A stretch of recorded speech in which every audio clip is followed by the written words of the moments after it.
Good morning all of you. मेरे ख्याल से मेरी आवाज आप लोगों तक आ रही है। आज हम लोग का फाइल मैकेनिक्स का 25th लेक्चर है और आज हम लोग बेसिकली शेयर स्ट्रेंथ को स्टार्ट करने वाले हैं। शेयर स्ट्रेंथ को आज हम लोग पढ़ने वाले हैं। कॉम्पैक्शन का हमारा थोड़ा सा पोर्शन बचा हुआ था, तो सबसे पहले हम कॉम्पैक्शन की उस पर्टिकुलर पोर्शन को खत्म करेंगे और उसके बाद फिर हम लोग आगे बढ़ेंगे और शेयर स्ट्रेंथ को फॉर्मली स्टार्ट करेंगे। जल्दी से मैं जो पिछले टर्म पर हम लोगों ने पढ़ा हुआ था उसको एक बार रिवाइज करूंगा और उसको रिवाइज करने के बाद फिर हम लोग आगे चलेंगे।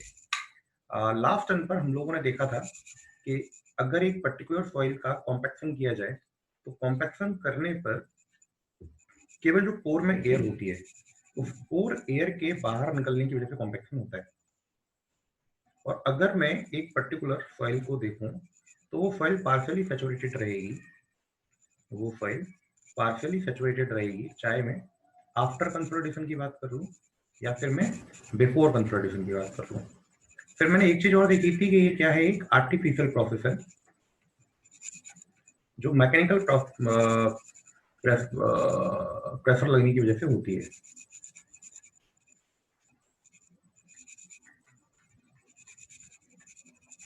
फिर मैंने दो टर्म्स देखे थे और उन दो टर्म्स के नाम थे एमडीडी मतलब मैक्सिमम ड्राई डेंसिटी और दूसरा टर्म था OMC, that is optimum moisture content, है ना, ऑप्टिमम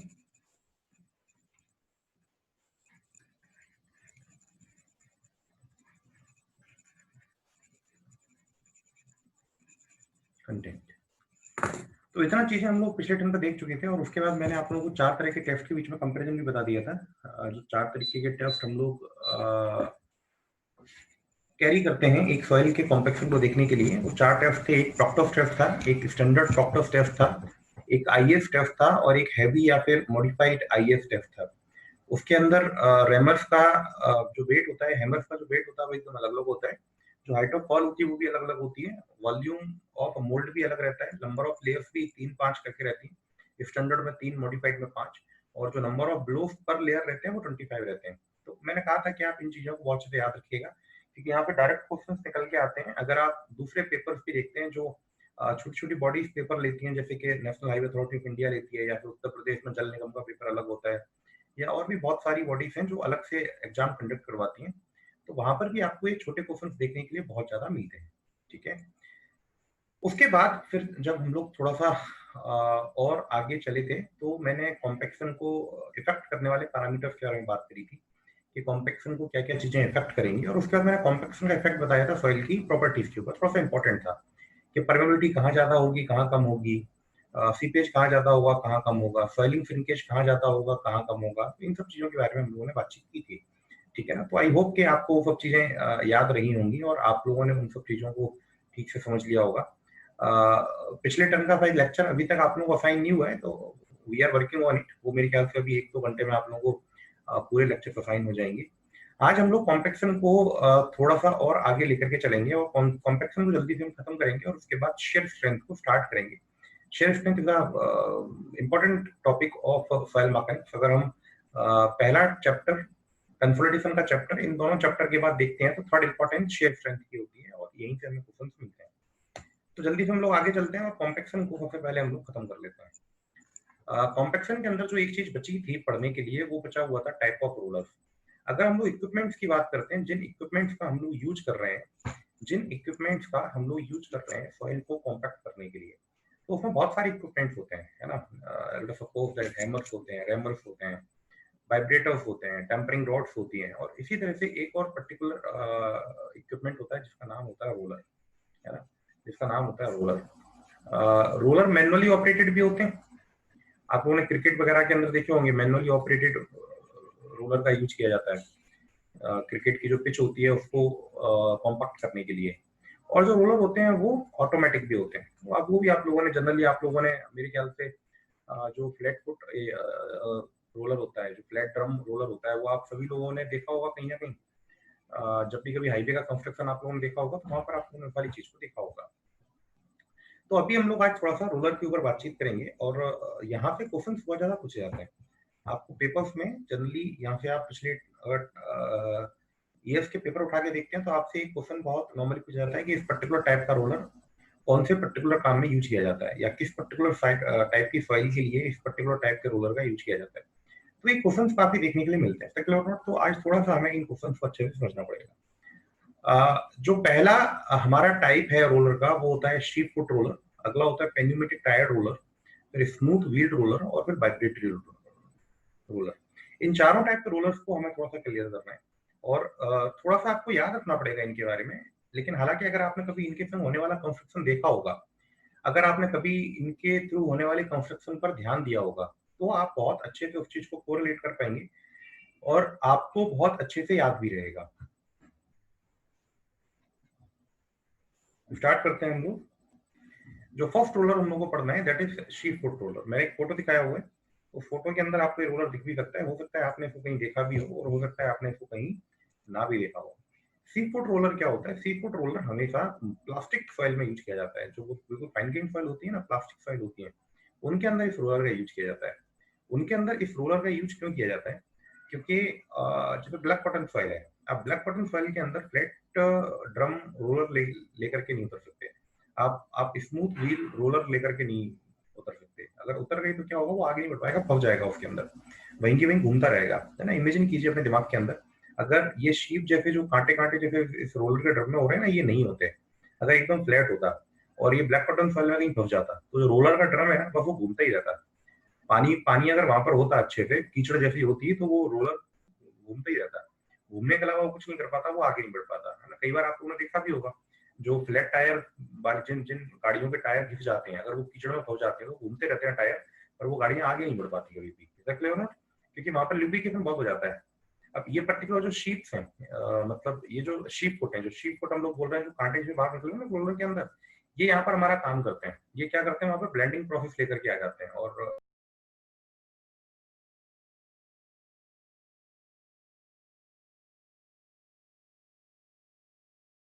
2 मिनट सर, अपडेट कर रहे हैं, थोड़ा सा वेट कर लीजिए आप लोग।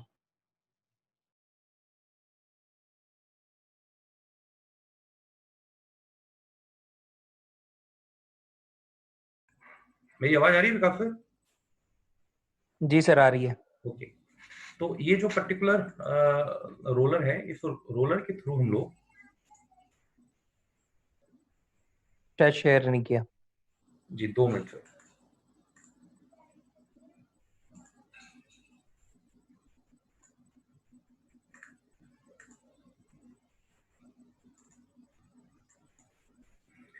तो ये जो पर्टिकुलर रोलर है, इस रोलर के थ्रू हम लोग जो फाइन ग्रेन सॉइल्स होती हैं, जो हमारी ऐसी सॉइल्स होती हैं जिन पर हम लोग बहुत नॉर्मली काम नहीं कर सकते, है ना, जितनी भी हमारी मोर प्लास्टिक सॉइल्स होती हैं, उन पर्टिकुलर सॉइल्स के अंदर हम लोग हमेशा इन पर्टिकुलर रोलर्स का यूज करेंगे। तो इसको थोड़ा सा आपको याद रखना होता है। अब किस जगह पर ये चीज काम आएगी, तो यहाँ पर लिखा हुआ है, they are often used for compacting soils in dams, embankments and subgrade layers in pavement, road and railway project। अब जो सबग्रेड और ये जो पूरे काम है ना, यहाँ पर जो जो यहाँ पर लिखे हुए हैं, इन कामों में दो टाइप के रोलर यूज होते हैं। अभी एक रोलर और आ जाएगा, है ना, थोड़ी देर के बाद। लेकिन आपको ध्यान रखना है टाइप ऑफ सॉइल के साथ, कि अगर जो आपका सबग्रेड है, उस पर्टिकुलर सबग्रेड के अंदर, अगर आपके पर्टिकुलर सबग्रेड के अंदर फाइन ग्रेन सॉइल्स हैं, अगर उसमें प्लास्टिक सॉइल्स हैं, केवल तभी हम इस रोलर का यूज करेंगे, अदरवाइज हम लोग इस रोलर का यूज नहीं करेंगे। तो इस चीज को थोड़ा सा बहुत अच्छे से ध्यान रखेंगे कि हमेशा आपको फाइन ग्रेन सॉइल होनी चाहिए, मोर प्लास्टिक सॉइल होनी चाहिए, अगर आपको शीप फुट रोलर का यूज करना है तो। ना, अगले रोलर के ऊपर चलते हैं। अगले रोलर के ऊपर चलते हैं, और जो अगला रोलर हमारा होता है वो होता है पेन्यूमेटिक टायर्ड रोलर। पेन्यूमेटिक टायर्ड रोलर आप लोगों ने मूवीज में देखे होंगे मेरे ख्याल से, और कुछ बच्चे जो कंस्ट्रक्शन इंडस्ट्री में काम करते हैं, उन बच्चों ने यहाँ अपने काम के दौरान भी इन रोलर्स को देखा होगा। इसके अंदर बहुत सारे टायर्स लगे हुए होते हैं, जैसे आपको आगे दिख रहे हैं 4 टायर्स लगे हुए हैं। इसमें बहुत सारे टायर्स लगे हुए होते हैं, 4 से ज्यादा भी टायर्स हो सकते हैं, अगर बड़ा रोलर है तो 4 से कम भी टायर हो सकते हैं, छोटा रोलर है तो। और इस पर्टिकुलर टाइप के रोलर से हम लोग रोलिंग करवाते हैं। इससे क्लियर हो? इस पर्टिकुलर टाइप के रोलर का जो यूज होता है वो होता है, अगर कहीं पर कोर्स ग्रेन सॉइल्स हैं या फिर कहीं पर रॉक की पार्टिकल्स हैं, अगर कहीं पर ऐसे पार्टिकल्स हैं जो बहुत बड़े बड़े हैं, जैसे बोल्डर्स हैं या फिर कोबल्स हैं। हालांकि कोबल्स तो कॉम्पैक्ट नहीं हो सकते, बहुत बड़े साइज के पार्टिकल हो जाते हैं, लेकिन बोल्डर्स हैं, ग्रेवल्स हैं, तो उस पर्टिकुलर जगह पर हम हमेशा पेन्यूमेटिक टायर्ड रोलर का यूज करेंगे। ठीक है। नाउ सी, अगला जो रोलर होता है वो तो मेरे ख्याल से आप सभी ने देखा होगा, स्मूथ व्हील्ड रोलर। ऐसा कोई भी नहीं होगा जिसने ये रोलर ना देखा हो। क्योंकि ये जो पर्टिकुलर रोलर होता है, ये जो छोटा ग्रेवल होता है या छोटा बैलास्ट होता है, जो गिट्टी होती है ना, छोटी छोटी गिट्टी, उसको रोल करने के लिए या फिर उसको कॉम्पैक्ट करने के लिए यूज किया जाता है। अब अगर आप नॉर्मली देखेंगे कि जब कभी हम लोग कहीं पर भी कुछ भी पर्टिकुलर एग्रीगेट की लेयर डालते हैं, तो उस पर्टिकुलर लेयर के ऊपर आपने हमेशा इस टाइप के रोलर को रोल करते हुए देखा होगा। अब यहाँ पर एक लाइन लिखी हुई है जिसके लिए थोड़ा कंफ्यूजन होता है कि but are not suitable for embankment, soft subgrade और यूनिफॉर्म सेंट, है ना। एम्बैंकमेंट इसलिए नहीं हो सकता क्योंकि एम्बैंकमेंट जितने भी होते हैं वहां पर क्या होता है, वहां पर फिल्ट या फिर किले का बनता है एम्बैंकमेंट हमेशा। और सबग्रेड के बारे में नहीं लिख रहा है वो, सबग्रेड के बारे में नहीं लिख रहा है वो, किसके बारे में लिख रहा है, केवल सॉफ्ट सबग्रेड। सॉफ्ट सबग्रेड का मतलब क्या होता है, वहां पर फाइन ग्रेन सॉइल है, वहां पर क्ले है या फिर वहां पर प्लास्टिक सॉइल है। तो अगर कुछ ऐसा पर्टिकुलर सॉइल है तो उस पर्टिकुलर जगह पर भी आप स्मूथ व्हील्ड रोलर का कभी भी यूज नहीं कर पाएंगे, ठीक है। तो नॉर्मली जो छोटे साइज के एग्रीगेट्स होते हैं, जो छोटे साइज के ग्रेवल होते हैं या नॉर्मल कोर्स एग्रीगेट होता है, उस कोर्स एग्रीगेट को कॉम्पैक्ट करने के लिए हम इसका यूज करते हैं। उसके बाद लास्ट में आपको एक और रोलर दिखाई दे रहा होगा। अब इस रोलर के संग एक छोटी सी प्रॉब्लम ये होती है कि ये देखने में बच्चों को पिछले रोलर की तरह कंफ्यूज करता है ना। बट ये थोड़ा सा अलग है। अगर आप इस रोलर को देखेंगे तो ये रोलर पिछले टाइप के रोलर की तरह नहीं है। इस रोलर के अंदर बहुत बड़ा चेंज है, और वो चेंज होता है कि इस रोलर के अंदर एक मोटर लगी हुई होती है, और वो मोटर क्या करती है, इस स्मूथ व्हील को वाइब्रेट करती है। जैसे जैसे रोटेट करता है ना, तो इसका एक पर्टिकुलर वेट तो आता ही आता है नीचे, इसका पर्टिकुलर जो वेट होता है वो तो नीचे आता ही आता है। लेकिन उस वेट के साथ साथ क्या होता है, इसके अंदर वाइब्रेशन होते हैं बहुत ज्यादा। अब वाइब्रेशन होने की वजह से क्या होगा, जैसे कि लेट अस सपोज दैट आप फिगर के अंदर देख पा रहे होंगे किसके ऊपर चल रहा है, एक रोड जिसके ऊपर बिटुमेन की कोटिंग हम कर चुके हैं। एक ऐसी रोड है जिसके ऊपर हम लोग बिटुमेन की कोटिंग कर चुके हैं, उसके ऊपर हम लोग सील कोट या फिर जो भी हमारा let us suppose that SDPC है, that is semi dense bituminous concrete, तो वो हम लोग डाल चुके हैं। तो उसके बाद हमें वहां पर फिनिशिंग लेकर के आनी है, और फिनिशिंग लाने के लिए हमें क्या करना पड़ेगा कि जो बिटुमेन हमने डाला हुआ है वो बिटुमेन वाइब्रेशन से जब ऊपर आएगा, एग्रीगेट से ऊपर निकल के आएगा, तब वहां पर एक फिनिशिंग आएगी। तो जनरली फिर हम इस वाइब्रेटरी रोलर को चलाते हैं। तो वाइब्रेटरी रोलर से दो हमारे काम हो जाते हैं। पहला काम तो हमारा ये हो जाता है कि वहां पर फिनिशिंग आ जाती है वाइब्रेशन की वजह से, और दूसरा काम हमारा ये हो जाता है कि वहां पर कॉम्पैक्शन हो जाता है। इसका क्लियर नोट, वहां पर हमारी पूरी की पूरी फाइल कॉम्पैक्ट हो जाती है। तो जो वाइब्रेटरी रोलर्स होंगे वो कहाँ पर यूज होंगे, वो ऐसी जगह पर यूज होंगे जहां पर हम ग्रेनुलर सॉइल को, मतलब जो हमारा एग्रीगेट होता है, कोर्स एग्रीगेट होता है, उस ग्रेनुलर सॉइल को हमने बिटुमेन के साथ या एस्फाल्ट के साथ या फिर और भी किसी ऐसे मटेरियल के साथ डाला है जिसको हमें पंप करवा के ऊपर लेकर के आने की जरूरत है। इसका क्लियर होना।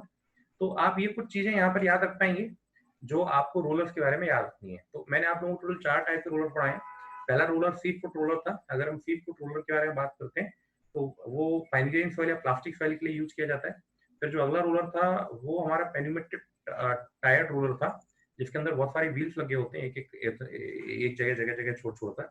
ऐसे टाइप के रोलर्स हम लोग कहाँ यूज करते हैं, रॉक या फिर जो बड़े बड़े पार्टिकल्स होते हैं, तो जैसे बोल्डर्स होते हैं, तो उन पार्टिकल्स के लिए हम लोग पेनिमेट्रिक टायर रोलर का यूज करेंगे। उसके बाद एक और रोलर हमारे पास होता है, that is smooth drum roller या स्मूथ व्हील रोलर।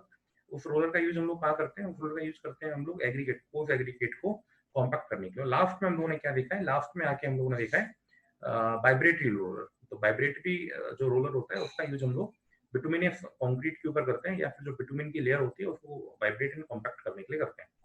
तो 4 टाइप के रोल्स मैंने आप लोगों को पढ़ाए हुए हैं। If there is a question then you may ask.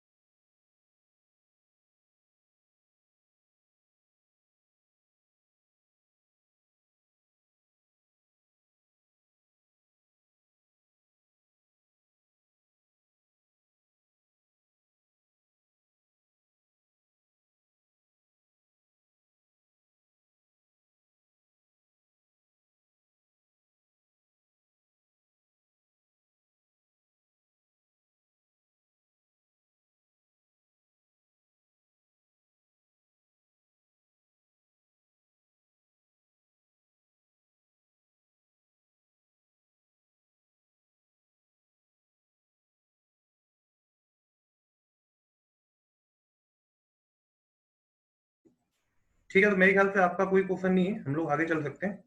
Compaction का जो आखिरी टॉपिक हम लोग को पढ़ना है वो पढ़ना है कि ड्राई और वेट साइड ऑफ ओएमसी जो होता है उसका हम लोग यूज कहाँ कहाँ कर सकते हैं, और उन चीजों से हम लोग किस तरीके से कंस्ट्रक्शन के अंदर कंस्ट्रक्शन की जो प्रोसेस होती है उस पूरी प्रोसेस के अंदर हम लोग काम कर सकते हैं।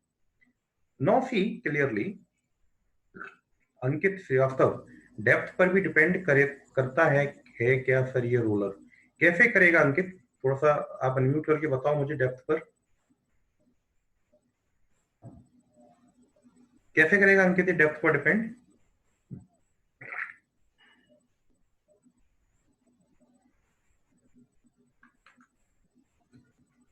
ठीक है, बाद में देखते हैं। अभी जो बेट और dry side of the optimum के बारे में जो हमको बातचीत करनी है, उस पर्टिकुलर बातचीत के अंदर हम लोग को क्या बोल रहे हैं? देखिए, मैंने आप लोगों को दो चीजें बताई थी कि अगर हम एक कर्व देखते हैं, जो कर्व हमने किस किस के बीच में बनाया हुआ है, वो कर्व हमने बनाया हुआ है ओएमसी और ड्राई डेंसिटी, मतलब मॉइस्चर कंटेंट और ड्राई डेंसिटी के बीच में। और हम सभी जानते हैं कि वो कर्व कैसा होता है, वो कर्व लगभग लगभग थोड़ा सा कुछ ऐसा होता है। नाउ सी, हम लोग एक बात और जानते हैं कि इस कर्व के अंदर जो हम लोग ओएमसी मिलता है, उस ओएमसी के एक साइड में हम लोग के पास क्या होता है? उस ओएमसी के एक साइड में हम लोग के पास क्या होता है? हम लोग के पास ड्राई साइड होती है, ये ड्राई साइड है, और ये वाली साइड क्या होती है? ये वाली साइड वेट साइड होती है। ऐसा क्लियर होना? अभी क्वेश्चन पूछा जाता है जो एक क्वेश्चन 2013 के पेपर का मुझे याद है व्यापम का, उसके अंदर पूछा गया था कि अर्थन डैम का सीओटी, सीओटी का मतलब होता है कट ऑफ ट्रेंच, है ना? अर्थन डैम का सीओटी जो ओएमसी होता है, उस ओएमसी के कौन सी साइड में कॉम्पैक्टेड होता है ना? यहाँ पर तो डेंसिटी चल रही है और यहाँ पर वाटर कंटेंट चल रहा है, और यहाँ पर मुझे क्या मिल रहा है? इस पर्टिकुलर जगह पे मुझे ओएमसी मिल रहा है, कोई दिक्कत नहीं। तो एक मेरा ओएमसी का ड्राई साइड है और एक मेरा ओएमसी का वेट साइड है। अब आपको प्रॉपर्टी याद रखनी पड़ेगी। अगर आपको प्रॉपर्टी याद रहती है ना, अगर आपको प्रॉपर्टी याद रहती है ना, तो आपको कोई दिक्कत नहीं है, आप बड़े आराम से इस क्वेश्चन को आंसर कर पाएंगे। आप बड़े आराम से इन चीजों के बारे में पेपर के अंदर आंसर करके आ पाएंगे। और प्रॉपर्टी याद नहीं है ना, तो आप इसको अटेम्प्ट ही नहीं कर सकते क्वेश्चन को। थोड़ा सा ध्यान से लिखने की कोशिश कीजिएगा, मैं आपको समझाने की कोशिश करता हूँ। जब सपोज दैट अपन को एक अर्थन डैम की सीओटी के बारे में बात करना है, अपन को अर्थन डैम की कट ऑफ ट्रेंच के बारे में बात करना है, पहले तो थोड़ा कट ऑफ ट्रेंच को अपन क्लियर कर लेते हैं। मेरे ख्याल से कई बच्चों को कट ऑफ ट्रेंच समझ में नहीं आ रहा होगा कट ऑफ ट्रेंच क्या है। देखो क्या होता है, तो सपोज दैट कि ये पर्टिकुलर कोई ग्राउंड लेवल और आपको यहाँ पर अर्थन डैम बनाना है ना? कोई रिवर बह रही है, उसको रोक में अर्थन डैम बनाना है। तो अर्थन डैम ऐसे ही खड़ा नहीं कर दिया जाएगा कि हम सीधे वहां पे जाके फ्रंट डाल दें, वहां पे जाके रेत पटक दें और अर्थन डैम हो जाए। हमें वहां पे एक सीओटी खोदनी पड़ेगी। सीओटी क्या होती है? सीओटी एक ट्रपेजोइडल टाइप का एक ट्रपेजोइडल टाइप का, इस तरीके से हम लोग नीचे एक फाउंडेशन बनाते हैं, ये है ना, ये ऐसा एक फाउंडेशन बनाते हैं, है ना? और उसके बाद हम लोग क्या करते हैं? उसके बाद हम लोग अर्थन डैम बनाते हैं। मेरी बात समझ में आ रही है आप लोगों को? इसको हम लोग बोलते हैं सीओटी, कट ऑफ ट्रेंच। इसका एक नाम और होता है, इसका एक नाम होता है कोर ऑफ अर्थन डैम,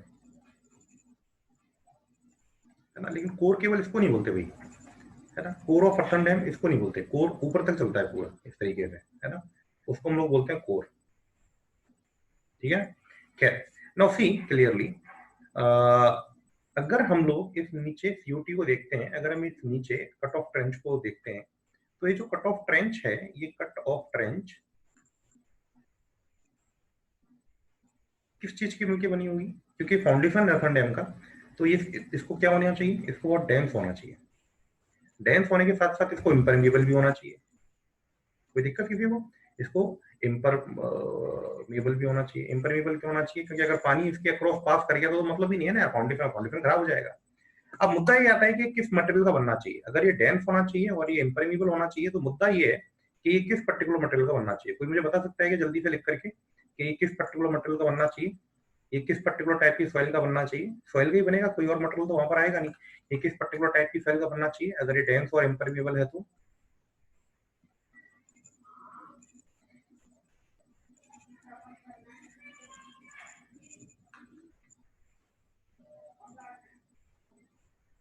हाँ, क्लियर, बिल्कुल ब्लैक कॉटन सॉइल का, है ना? ठीक है, ब्लैक कॉटन फॉइल का। पंडित जी, विशाल, ब्लैक कॉटन फॉइल का क्यों, किले का क्यों? विशाल, ब्लैक कॉटन फॉइल का क्यों?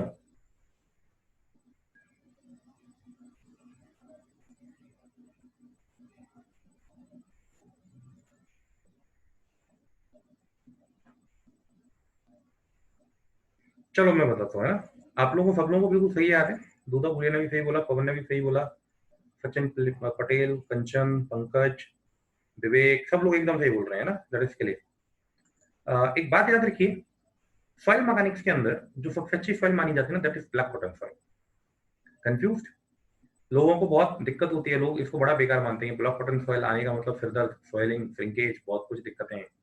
ऐसा नहीं है। ब्लैक कॉटन सॉइल का perfect material soil mechanics, perfect सबसे अच्छा मटेरियल माना जाता है ब्लैक कॉटन सॉइल। और उसका रीजन क्या है? ब्लैक कॉटन सॉइल आपको तभी परेशान करेगी जब आप उसको परेशान करेंगे। अगर आप उसके संग कुछ गलत करते हैं तो फिर वो आपको नहीं छोड़ेगी, है ना। अगर आप उसको उसके संग गलत नहीं करते हैं, उसको सही से उपयोग करना चाहते हैं, तो फिर वो बहुत अच्छी स्ट्रेंथ निकाल के देती है, सब कुछ बहुत अच्छा करके देती है ना। देखो क्या होता है, ब्लैक कॉटन सॉइल के अंदर सॉइलिंग की प्रॉब्लम होती है, बात सही है, सब लोग जानते हैं इस बात को। लेकिन ब्लैक कॉटन सॉइल के अंदर सॉइलिंग की प्रॉब्लम तभी होती है जब उसके अंदर पानी आ जाए। अगर आप उसके अंदर पानी नहीं जाने दोगे, अगर आप उसके अंदर पानी नहीं जाने दोगे, तो फिर उसके अंदर कोई दिक्कत नहीं होगी। अब उसके अंदर पानी नहीं जाने देना, है ना, उस ब्लैक कॉटन सॉइल के अंदर पानी नहीं जाने देना। अगर उस ब्लैक कॉटन सॉइल के अंदर पानी नहीं जाने देना है तो उसको क्या करो, बहुत अच्छे कॉम्पैक्ट कर दो। जब आप इस सीओटी के अंदर ब्लैक कॉटन सॉइल को भरोगे, तो ब्लैक कॉटन सॉइल को भरते टाइम उसको इतने अच्छी तरह से कॉम्पैक्ट कर दो कि वो इतना डेंस मटेरियल बन जाए, लाइक रॉक, है ना।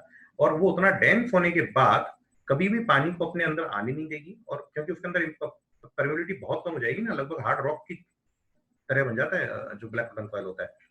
उसके अंदर जो परमेबिलिटी होगी वो बहुत कम हो जाएगी, पानी अंदर घुस नहीं पाएगा आसानी से। पानी अंदर घुस नहीं पाएगा तो कभी भी उसके अंदर सॉइलिंग नहीं हो पाएगी। अगर वो लूज कंडीशन में होगी तो हालत खराब कर देगी, नीचे से पूरा का पूरा फाउंडेशन क्रैक मार देगी। क्लियर और नॉट? नीचे से पूरा का पूरा फाउंडेशन एकदम क्रैक मार देगी। क्लियर और नॉट? Now see clearly. अगर आपसे ये पूछ लिया जाए कि सीओटी बनाने के लिए हम किस टाइप के रोलर का यूज करेंगे, तो मेरे ख्याल से सब लोगों को अब तो बहुत अच्छे से क्लियर हो जाएगा।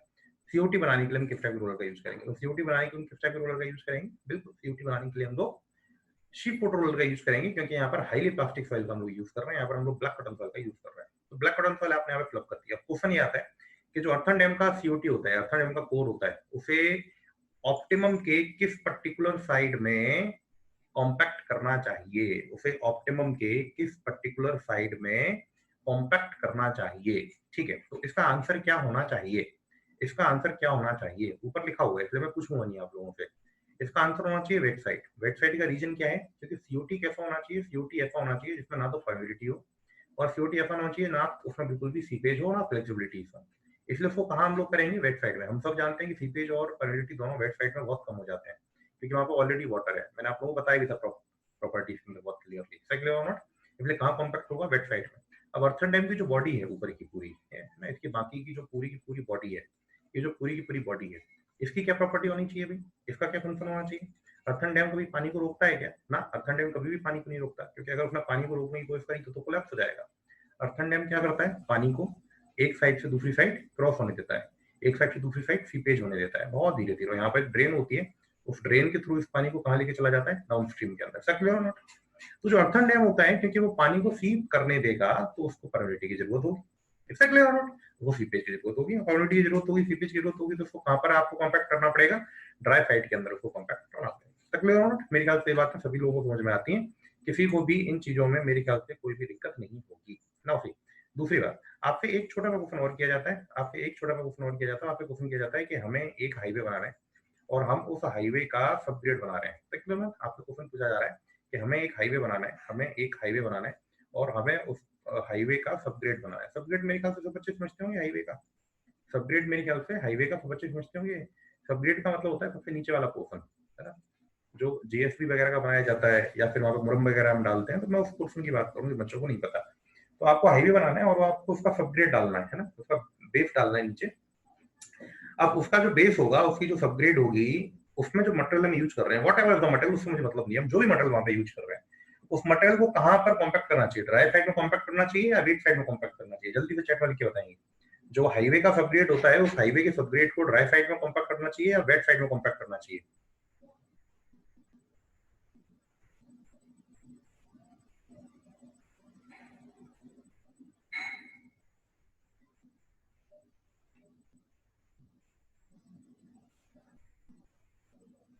Okay Shubham, it is the correct answer. Sonam, it is the correct answer. Ravi, बिल्कुल सही आंसर है। बिल्कुल बिल्कुल सही आंसर है। The correct answer is wet site, है ना। The correct answer is wet site. बिल्कुल, आप लोग मैक्सिमम लोग जो बोल रहे हैं एकदम सही बात बोल रहे हैं। कुछ लोगों ने ड्राई साइट बोला, ठीक है, गलती होती है, कोई दिक्कत नहीं है। आप ये समझिए उसकी प्रॉपर्टी है नीचे मटेरियल की, है ना। देखिए, सिविल इंजीनियरिंग के अंदर सॉइल कई जगह यूज की जाती है। अगर आप ये चाहें कि मैं आपको एक पेज के ऊपर पूरे के पूरे नाम लिख करके बता दूं कि यहाँ सॉइल यूज होगी तो कहाँ कॉम्पैक्ट करेंगे, यहाँ यूज होगी तो कहाँ कॉम्पैक्ट करेंगे, वो पॉसिबल नहीं है। आपको इन चीजों को खुद से क्रैक करना समझना पड़ेगा। आपको इन चीजों को खुद से सॉल्व करना समझना पड़ेगा। अब ये समझिए, सबसे पहले अपने मन से मत बोलिए कि ड्राई अच्छा लग रहा है, वेट अच्छा लग रहा है, दोनों में से एक तो हो गई, चलो ड्राई कर देते हैं, पिछला वेट था तो। ऐसा नहीं होता। आप ये समझिए सबग्रेड का फंक्शन क्या होता है। सबग्रेड का फंक्शन क्या होता है? लोड को, हाईवे के लोड को ट्रांसफर करना। और इसका एक और फंक्शन होता है, जो टॉप लेयर्स होती है ना, उन टॉप लेयर्स को कॉम्पैक्ट करके रखना, प्रोटेक्ट करके रखना। कॉम्पैक्ट लेयर्स को प्रोटेक्ट करके रखना। किस चीज पे प्रोटेक्ट? जैसे कि जनरली हम लोग जब हाईवे का कंक्रीट बनाते हैं ना, जब हम लोग कंक्रीट का हाईवे बनाते हैं या हम लोग कंक्रीट का कोई पेमेंट डालते हैं, तो कंक्रीट का पेमेंट डालते टाइम पर हम लोग क्या करते हैं, जिन बच्चों ने कंक्रीट का पेमेंट डलते हुए देखा होगा, शायद उन लोगों ने इस चीज को देखा होगा। हालांकि बैचलर ऑफ इंजीनियरिंग के अंदर मैं भी इतना एक्सपेक्ट नहीं करता कि आप लोगों को ये सब चीजें पता होनी चाहिए। तो हम लोग सबसे पहले क्या करते हैं, एक बेस कंक्रीट डाल देते हैं। एक बेस नीचे कंक्रीट डाल देते हैं, और उस बेस कंक्रीट के ऊपर फिर हम लोग क्या करते हैं, उस बेस कंक्रीट के ऊपर हम लोग क्या करते हैं, उस बेस कंक्रीट के ऊपर हम लोग एक पॉलीथीन की लेयर डालते हैं। हाँ, एक पॉलीथीन की लेयर डालते हैं इस तरीके से, एक पॉलीथीन की लेयर। और उस पॉलीथीन की लेयर को डालने के बाद, पॉलीथीन शीट होती है, उस पॉलीथीन की लेयर को डालने के बाद हम उसके ऊपर क्या करते हैं, उसके ऊपर हम लोग बेस, मतलब जो हमारा मेन कंक्रीट होता है, हम लोग मेन कंक्रीट करते हैं इस तरीके से। मेरी बात समझ में आ रही है आप लोगों को, है ना। ये तरीका होता है। सबसे पहले लेट अस सपोज दैट हमने M10 कर दिया या डीएलसी कर दी, let us suppose that 10 centimetre की, और उसके ऊपर हमको M20 स्लैब डालना है। M20 स्लैब हम लोग को डालना है 20 सेंटीमीटर का। तो इस M20 स्लैब और इसके बीच में हम लोग एक पॉलीथीन की शीट डालेंगे, है ना। हम लोग एक पॉलीथीन की शीट डालेंगे। इस पॉलीथीन की शीट को डालने का रीजन क्या होता है कि जब बारिश होगी और नीचे पानी भर जाएगा, है ना, जब बारिश होगी और नीचे पानी भर जाएगा, तो पर्टिकुलर वाटर क्या करेगा, यहाँ पर कैपिलरी एक्शन मारेगा। ये पर्टिकुलर वाटर क्या करेगा, इस पर्टिकुलर M10 के थ्रू कैपिलरी एक्शन मारेगा। और जब ये कैपिलरी एक्शन मारेगा, और अगर ये M20 में पहुंचे, देखिए नेचुरल फोर्स को आप कभी भी किसी चीज से काउंटर बैलेंस नहीं कर सकते। अगर ये पर्टिकुलर सीपेज का फोर्स यहाँ पर पहुंच गया इस M20 के अंदर, तो इसको क्या कर देगा, जगह जगह क्रैक कर देगा। और होता भी, जहाँ पर पॉलिथीन नहीं डालते, M20 का जो ऊपर का फ्लैप होता है वो क्रैक हो जाता है। हालांकि परमेबिलिटी होनी चाहिए, है ना। अगर पानी नहीं आ रहा है आसपास तो नहीं होगा, पानी आ रहा है तो होगा। तो उसको रोकने के लिए हम पॉलिथीन का फीट बीच में डाल के रखते हैं। तो ये जो पर्टिकुलर कैपिलरी एक्शन होता है, ये किसी भी टाइप के पेमेंट के लिए बहुत मुश्किल होता है। अब हम लोग एक बिटुमिनस पेमेंट बना रहे हैं, तो वहाँ पॉलिथीन फीट नहीं डालते। लेकिन वहां पर हम लोग क्या करते हैं, जो नीचे सबग्रेड बन रही होती है, वो सबग्रेड किसकी बनती है, चाहे तो वहां पर हम लोग जीएसबी यूज कर लें या मुरम यूज कर लें, कुछ भी चीज हम लोग वहां पे यूज कर लें। तो उस पर्टिकुलर सबग्रेड को हम लोग इस तरीके से कॉम्पैक्ट करेंगे कि कॉम्पैक्शन ऐसा हो कि वहां पर सीपेज ना हो पाए, वहां पर कैपिलरी एक्शन ना हो पाए, वहां पर पानी ऊपर को फ्लो ना कर पाए। अब कैपिलरी एक्शन नहीं होना है, तो कैपिलरी एक्शन कब नहीं होगा, कैपिलरी एक्शन तब नहीं होगा जब पहले से वाटर रहेगा वाइट्स के अंदर। और पहले से वाटर कब रहेगा, पहले से वाटर तब रहेगा जब वेट साइड में हम कॉम्पैक्ट करेंगे, समझ रहे हो ना। इसीलिए जो हाईवे का सबग्रेड होगा वो हमेशा कहाँ पर कॉम्पैक्ट किया जाएगा, हाईवे का जो सबग्रेड होगा वो कहाँ पर कॉम्पैक्ट किया जाएगा, it will be compacted in the wet side. Exactly. Vyapam के अंदर ये आंसर गलत है, इसका आंसर दिया होता ड्राई साइड। व्यापम के अंदर क्वेश्चन पूछा जा चुका है, इसका आंसर दिया होगा ड्राई साइड, लेकिन फर्दर बाद में उसको करेक्ट किया गया था। अगर आप उसकी पुरानी आंसर की देखेंगे जो एकदम पेपर के बाद रिलीज होती है, तो उसमें ड्राई साइड आंसर है, लेकिन बाद में इसको करेक्ट करके उन्होंने वेट साइड कर दिया था। ठीक है। तो बेसिकली ये कुछ चीजें हैं कॉम्पैक्शन के अंदर जिन्हें आपको अच्छे से याद रखना है। तो मैंने आपको जितना कॉम्पैक्शन पढ़ाया है उतना कॉम्पैक्शन आपके लिए बहुत है। उन चीजों को बहुत अच्छे से याद रखें, उन चीजों को बहुत अच्छे से समझने का प्रयास करें। अभी हम लोग आगे चलेंगे और नेक्स्ट चैप्टर हम लोग स्टार्ट करेंगे, दैट इज शेयर स्ट्रेंथ। और शेयर स्ट्रेंथ के चैप्टर को हम लोग पढ़ने का प्रयास करते हैं। कॉम्पैक्शन से अभी किसी को अगर कुछ डाउट है तो वो डाउट मुझसे क्लियर कर सकता है, अदरवाइज हम लोग शेयर स्ट्रेंथ स्टार्ट करने वाले हैं। If there is a doubt then you may clear, नहीं तो फिर हम लोग शेयर स्ट्रेंथ स्टार्ट करते हैं।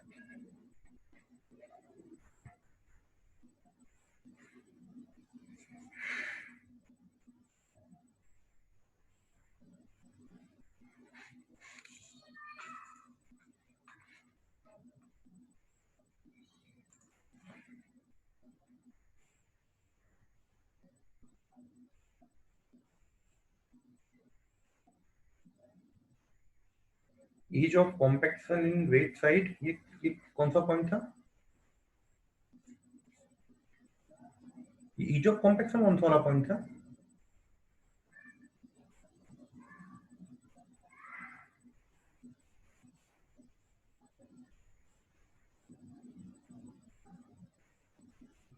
सो हम वाटरिंग के बाद तो हमेशा कॉम्पैक्शन होता है, बिना वाटरिंग के कॉम्पैक्शन कर ही नहीं सकते। जब तक वाटर कंटेंट नहीं बढ़ाएंगे तब तक एमडीटी हम लोग अचीव नहीं होगा। वाटरिंग तो हमेशा करनी पड़ेगी कॉम्पैक्शन के लिए। वाटरिंग ज्यादा करते हो, ओएमसी से भी ज्यादा वाटरिंग करते हो तो वेट साइड में पहुंच जाते हो, ओएमसी से कम वाटरिंग करते हो तो ड्राई साइड में रहते हो। Ease of compaction wet side में समझ। अच्छा, शायद ये पूछना चाहती हो कि वेट साइड में कॉम्पैक्शन करना आसान होता है ऐसा? तो वो तो हो गई, वो मैंने शायद पहले भी बताया हुआ है आप लोगों को। जो ड्राई साइड में होता है पार्टिकल टू पार्टिकल फ्रिक्शन बहुत ज्यादा होता है, और जो वेट साइड होता है वहां पे लुब्रिकेशन बहुत ज्यादा पड़ जाता है, तो वहां तो कॉम्पैक्शन करना जायज सी बात है, बहुत आसान होती है, कॉम्पैक्शन इफेक्ट कम लगता है। अगर हम ड्राई साइड की बात करते हैं तो वहां पर उतना पार्टिकल पार्टिकल के बीच में पानी नहीं है, लुब्रिकेशन की लेयर उतने अच्छे से फॉर्म नहीं हुई, और लुब्रिकेशन की लेयर उतने अच्छे से फॉर्म नहीं होगी तो कॉम्पैक्शन करना मुश्किल होगी। तो ये तो होता ही है, वेट साइड के अंदर कॉम्पैक्शन करना आसान होता है, ड्राई साइड के अंदर कॉम्पैक्शन करना बहुत टिपिकल होता है, तो है ही। ठीक है, तो हम लोग अभी आगे चलते हैं और हम लोग बेसिकली शेयर स्ट्रेंथ को स्टार्ट करते हैं। शेयर स्ट्रेंथ क्या होता है? देखिए, सॉइल एक ब्रिटल मटेरियल है बेसिकली, है ना। हम यहाँ पे शेयर स्ट्रेंथ की बात क्यों कर रहे हैं, पहले हम इस चीज को समझ लेते हैं। सॉइल बेसिकली एक ब्रिटल मटेरियल होता है। ब्रिटल मटेरियल का मतलब क्या? दो तरह की मटेरियल जनरली हम लोग जानते हैं, एक डक्टाइल मटेरियल होता है और एक ब्रिटल मटेरियल होता है। एक ऐसा मटेरियल जिसके अंदर अगर हम टेंसाइल का लोड लगाएं तो टेंशन के लोड के अंदर वो पर्टिकुलर मटेरियल फेल ना करे, वो अपनी इलास्टिक लिमिट के बियॉन्ड जाकर बहुत बड़े डिफॉर्मेशन एब्जॉर्ब कर ले, और एकदम से ब्रेक ना हो, पहले उसका इल्यूमिनेशन हो काफी ज्यादा, उसके बाद उसकी ब्रेकिंग हो, तो उस टाइप के मटेरियल को हम लोग डक्टाइल मटेरियल बोलते हैं। दूसरा मटेरियल ब्रिटल मटेरियल होता है। ब्रिटल मटेरियल क्या होता है कि अगर उसके ऊपर लोड आता है तो वो बिल्कुल भी लार्ज डिफॉर्मेशन को एब्जॉर्ब नहीं कर पाता और सडन एक फेलियर दे देता है, सडनली टूट जाता है। That is not brittle material.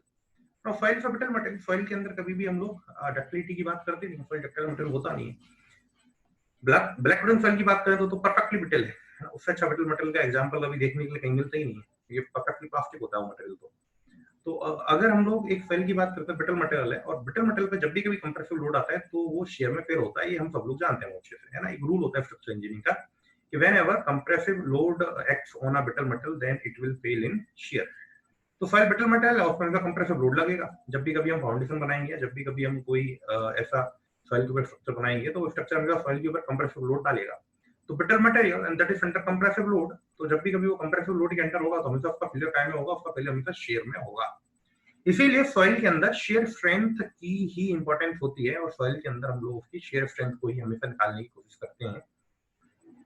Soil की शेयर स्ट्रेंथ कितनी होगी, यही इस बात को तय करेगा कि उस पर्टिकुलर सॉइल का उपयोग कहाँ किया जा सकता है, किस स्ट्रक्चर में किया जाता है और किस तरीके से किया जा सकता है। फिगर आप लोगों को क्लियरली दिख रहा होगा। शेयर का मतलब मेरे ख्याल से बच्चे जानते हैं, शेयर का मतलब क्या होता है। शेयर का मतलब होता है दो लेयर्स का आपस में एक दूसरे के बीच मूवमेंट करना, और उस मूवमेंट के दौरान उन दोनों लेयर्स के बीच में उस मूवमेंट को रेजिस्ट करने वाला फोर्स का डेवलप होना, that is known as shear force. आपको पहले अभी ये जो फिगर है थोड़ी देर में एक्सप्लेन करता हूँ, शेयर स्ट्रेंथ थोड़ी देर में एक्सप्लेन करता हूँ। पहले हम लोग एक छोटा सा इंपॉर्टेंट डिस्कशन देख लेते हैं, जिससे आप लोगों को आगे इस चैप्टर के अंदर ज्यादा कोई दिक्कत नहीं आएगी बड़ी। नॉसी क्लियरली आपने तीन टर्म्स पढ़े होंगे, मैं उन तीन टर्म्स को यहाँ पे लिख रहा हूँ। आपने पहला टर्म पढ़ा होगा फ्रिक्शन, सब लोगों ने। जो दूसरा टर्म है वो टर्म आप लोगों ने मेरे ख्याल से पढ़ा होगा, विस्कोसिटी, है ना। ये मेरे ख्याल से आप सभी ने पढ़े पढ़े हुए, इसके अंदर मेरे ख्याल से कोई दिक्कत नहीं है।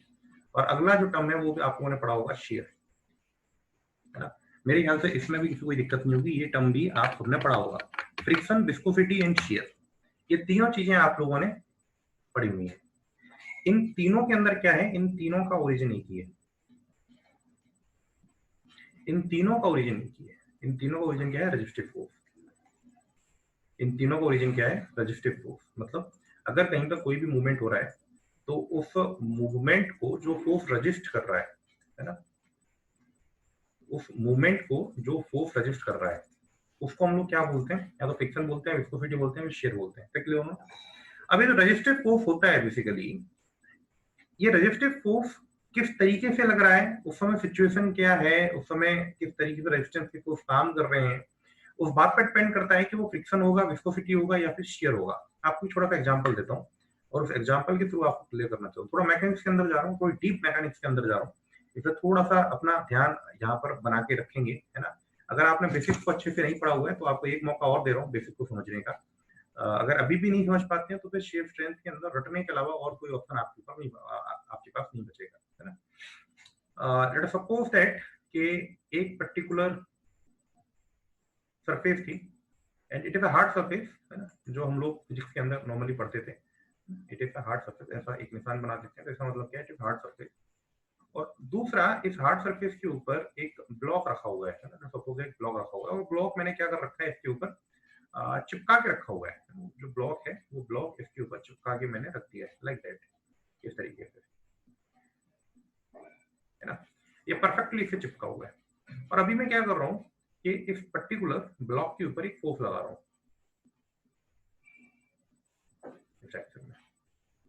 ऑल ऑफ यू, आया ना। तो इस फोर्स की वैल्यू है मेरी एफ। गेटिंग माय पॉइंट और not? the block is stick with the surface and it cannot move. The block is stick with the surface and it cannot move. तो क्या होगा, इस पर्टिकुलर ब्लॉक की जो अपर लेयर्स होंगी वो upper layers आगे जाने का प्रयास करेंगी। मैकेनिक्स तो यही बोलती है, इस तरीके से, लाइक दैट। करेंगी नहीं करेंगी? और इस ब्लॉक की दो पर्टिकुलर लेयर के बीच में अगर मैं देखूंगा तो एक फोर्स काम करने लगेगा। अगर मैं यहाँ पर दो लेयर देख रहा हूँ, ये दो लेयर्स हैं, तो मैं क्या देखता हूँ कि जो ऊपर वाली लेयर है वो ऊपर वाली लेयर कहाँ जाना चाहती है, तो ऊपर वाली लेयर आगे की डायरेक्शन में जाना चाहती है। वो जो ऊपर वाली लेयर है, ये ऊपर वाली लेयर आगे की डायरेक्शन में जाना चाहती है, तो नीचे वाली लेयर पर कहाँ फोर्स लगाएगी, आगे की तरफ। और जो नीचे वाली डायरेक्शन लेयर है वो नीचे रहना चाहती है, तो वो कहाँ फोर्स लगाएगी, वो लगाएगी पीछे की तरफ। इस तरीके का एक फोर्स इन दो लेयर्स के बीच में डेवलप हो जाएगा। ऐसा क्लियर हो? इस पर्टिकुलर फोर्स को हम लोग पता है क्या बोलेंगे, इस पर्टिकुलर फोर्स को हम लोग बोलेंगे shear force. Are you getting my point or not? Are you getting my point or not? That is known as shear force. Shear force. अगर ये दो पर्टिकुलर एक दूसरे के ऊपर मूव करने की कोशिश कर रही है, क्या कर रही है, कोशिश कर रही है, but they are not moving, क्योंकि ब्लॉक नीचे चिपका हुआ है ना। वो ब्लॉक तो डिफॉर्म हो सकता है, रिजिड ब्लॉक है, वो ब्लॉक टूट भी नहीं सकता। तो ये दो लेयर एक दूसरे के ऊपर मूव करने की कोशिश कर रही हैं, that is known as shear force. इन दोनों लेयर्स के बीच में रेस्टिव फोर्स होगा, that is known as shear force. अभी थोड़ा सा और कुछ अलग काम करते हैं। और क्या काम करते हैं कि मान के चलिए ये जो पर्टिकुलर ब्लॉक है, ये जो पर्टिकुलर ब्लॉक है, ये ब्लॉक चिपका हुआ नहीं है। मान लीजिए सपोज दैट कि जो पर्टिकुलर ब्लॉक है, ये ब्लॉक अब चिपका हुआ नहीं है, इट कैन मूव, है ना। ये जो ब्लॉक है ये नीचे वाली सरफेस के ऊपर बड़े आराम से मूव कर सकता है। अब अगर ये ब्लॉक इस सरफेस के ऊपर बड़े आराम से मूव कर सकता है, तो जब हम फोर्स लगाएंगे तो फोर्स की वजह से ये ब्लॉक कहाँ बढ़ जाएगा, थोड़ा सा आगे बढ़ जाएगा। मेरी बात समझ में आ रही है नहीं आ रही है? ये ब्लॉक थोड़ा सा आगे बढ़ जाएगा। अब अगर हम ब्लॉक को देखते हैं तो ब्लॉक इस पर्टिकुलर सॉइल के ऊपर, ये ब्लॉक इस सॉरी मैं सॉइल बोल रहा हूँ, इस पर्टिकुलर सरफेस के ऊपर कहाँ को फोर्स लगाएगा, आगे की तरफ। तो ये जो पर्टिकुलर सरफेस है ये इस पर्टिकुलर ब्लॉक के ऊपर कहाँ फोर्स लगाएगी, पीछे की तरफ। ब्लॉक आगे बढ़ रहा है, लेकिन आगे बढ़ते बढ़ते वो इस पर्टिकुलर सरफेस को आगे लेके जाना चाहता है, लेकिन सरफेस रिजिड, वो आगे जा नहीं रही। तो वो पर्टिकुलर सरफेस क्या कर रही है, वो सरफेस अपनी जगह पे जमी हुई है और वो ब्लॉक को बोल रही है भैया तू भी पीछे रह, तू कहाँ आगे जा रहा है। इनके बीच में जो रेजिस्टिव फोर्स काम करेगा, that is known as friction. That is known as friction. So the basic difference between shear and friction is that when two layers moves with respect to each other, when two layers move with respect to each other, then the resistive force between them is known as friction. Very clear cut definition. When two different surfaces and or two different layers move with respect to each other, then the resistive force between them is known as friction. And when two different layers tend to move with respect to each other, they are not moving, they are just tend to move. Movement करने का केवल क्या कर रही हैं, प्रयास कर रही हैं, कोशिश कर रही हैं, तो तो उस समय उनके बीच में जो रेस्टिव फोर्स होगा that is known as shear force, the basic difference. मेरे ख्याल से अब आप लोगों को बहुत अच्छी तरह से वाली बात समझ में आनी चाहिए कि शियर और फ्रिक्शन इन दोनों के बीच में डिफरेंस क्या होता है। शियर और फ्रिक्शन इन दोनों के बीच में डिफरेंस क्या होता है, अब मेरे ख्याल से आप लोगों को बहुत अच्छी तरह से ये वाली बात समझ में आनी चाहिए, है ना। फ्रिक्शन की वैल्यू फाइंड आउट कर सकते हैं क्या? हाँ, बड़े आराम से कर सकते हैं। फ्रिक्शन की वैल्यू फाइंड आउट करने में क्या बड़ी बात है। फ्रिक्शन की वैल्यू फाइंड आउट करना हम लोगों ने 8वीं क्लास के अंदर सीख लिया था, अगर आप सीबीएसई से पढ़े हुए हैं तो। और हम लोगों ने इसको 10th क्लास के अंदर सीख लिया था, अगर एमपी बोर्ड से पढ़े हुए हैं तो। ऐसा क्लियर हो? नाउ सी क्लियरली, इस ब्लॉक का कुछ एक पर्टिकुलर वेट होगा जो कहां काम कर रहा होगा, नीचे की तरफ। उस पर्टिकुलर वेट को हम लोग क्या बोलते हैं? उस पर्टिकुलर वेट को हम लोग फिजिक्स के अंदर क्या बोलते हैं? Normal reaction. उस पर्टिकुलर वेट को हम लोग क्या बोलते हैं? नॉर्मल रिएक्शन बोलते हैं, नहीं बोलते हैं भाई? और इसकी वैल्यू कितनी होती थी? इसकी वैल्यू होती थी n equals to mg। m is the mass of that particular block. अब ये जो फ्रिक्शन का फोर्स है, ये जो फ्रिक्शन है, इस फ्रिक्शन की वैल्यू क्या होगी? इस फ्रिक्शन की वैल्यू क्या होगी? कौन बताएगा मुझे जल्दी से? इस फ्रिक्शन की वैल्यू क्या होगी? इस फ्रिक्शन फोर्स की वैल्यू क्या होगी? कौन बताएगा मुझे जल्दी से? इस फ्रिक्शन फोर्स की वैल्यू क्या होगी अगर नॉर्मल रिएक्शन मेरी mg लग रही है तो?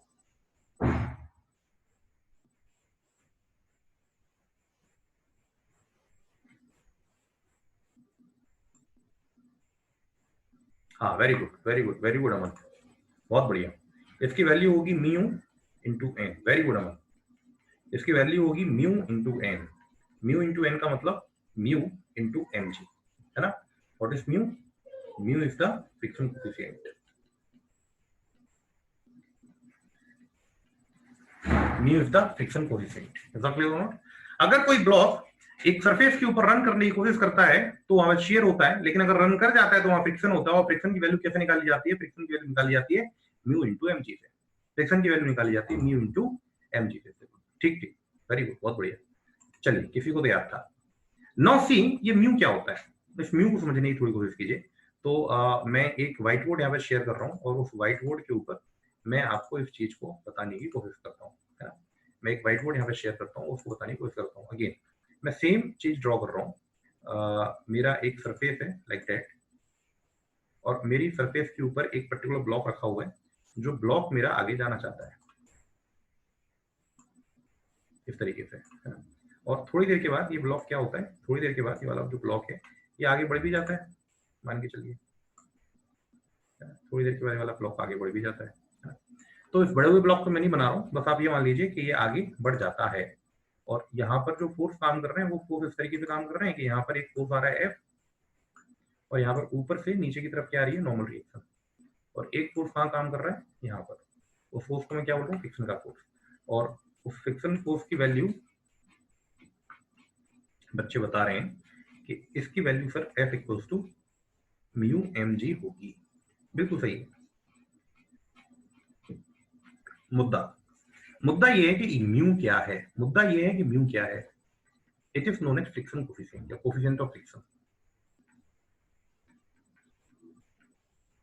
फ्रिक्शन कोएफिशिएंट कैसे निकाला जाता है? इंपॉर्टेंट बात एक आती है कि फ्रिक्शन का कोएफिशिएंट किस तरीके से फाइंड आउट किया जाता है ना। इंपॉर्टेंट बात जो एक आती है, फ्रिक्शन का कोएफिशिएंट किस तरीके से फाइंड आउट किया जाएगा, इस बात के बारे में बातचीत करते हैं।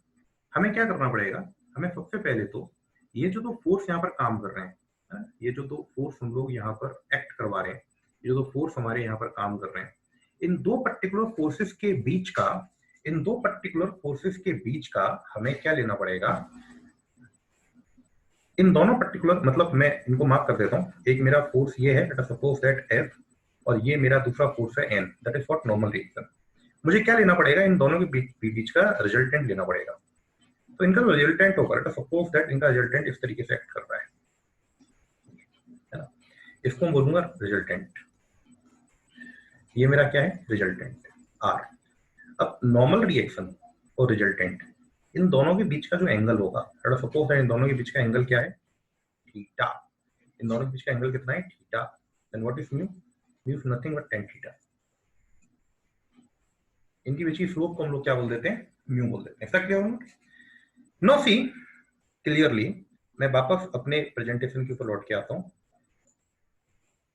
मैं वापस अपने प्रेजेंटेशन की लौट के आता हूँ। तो मैंने एक बात बहुत अच्छे से क्लियरली देख ली कि अगर मैं कहीं पर कोई फ्रिक्शन फोर्स निकालना चाहता हूँ तो वो जो फ्रिक्शन फोर्स होगा वो फ्रिक्शन फोर्स की वैल्यू हमेशा क्या रहेगी, फ्रिक्शन फोर्स की वैल्यू रहेगी म्यू एम जी, और जो म्यू होगा वो म्यू होगा नॉर्मल एंड रिजल्टेंट फोर्स के बीच का जो एंगल है उस एंगल का व्हाट, टेन। नाउ सी, अभी फ्रिक्शन को खत्म कर दीजिए इतना समझ के। अगर आप लोगों ने इतनी बातें क्लियर कर ली हैं तो फिर फ्रिक्शन को भी खत्म कर दीजिए और इस पर्टिकुलर फिगर के अंदर आ जाइए। जो फिगर आप लोगों को नीचे एक बना हुआ दिख रहा है, इस पर्टिकुलर फिगर के अंदर आप अगर देखते हैं तो इस पर्टिकुलर फिगर के अंदर आप देख पाएंगे कि एक पर्टिकुलर सॉइल का मास नीचे जाना चाहता है रिटेनिंग वॉल की साइड। दिख रहा है आप लोगों को, नहीं दिख रहा है? एक पर्टिकुलर सॉइल का मास है जो नीचे की तरफ मूव करना चाहता है रिटेनिंग वॉल की साइड, और रिटेनिंग वॉल को वो आगे नीचे गिराना चाहता है। मतलब दो लेयर्स के बीच में फ्रिक्शन चल रहा है। देखिए दो पर्टिकुलर लेयर्स हैं, उन लेयर्स के बीच में फ्रिक्शन चल रहा है। ये पर्टिकुलर लेयर नीचे जा रही है, ये जो पर्टिकुलर पूरा का पूरा लेयर है ऊपर वाला, ये पर्टिकुलर पूरा का पूरा लेयर नीचे जा रहा है। और जो ऊपर वाला लेयर है वो ऊपर वाला लेयर क्या कर रहा है, वो ऊपर वाला लेयर क्या कर रहा है, वो ऊपर वाला लेयर नीचे जा रहा है, जो नीचे वाला लेयर है वो इसको रोकने की कोशिश कर रहा है। तो बीच में फ्रिक्शन लग रहा होगा। अगर मूवमेंट हो रहा है तो फ्रिक्शन भी लग रहा होगा बॉस। अगर मूवमेंट हो रहा है तो फ्रिक्शन ही लग रहा होगा बॉस, फिर वहां पे और कुछ नहीं हो सकता है ना। अब अगर ये पूरा का पूरा लेयर नीचे जाना चाहता है तो इन दोनों सर्फेसेस के बीच में क्या लगेगा, एक फ्रिक्शन लगेगा।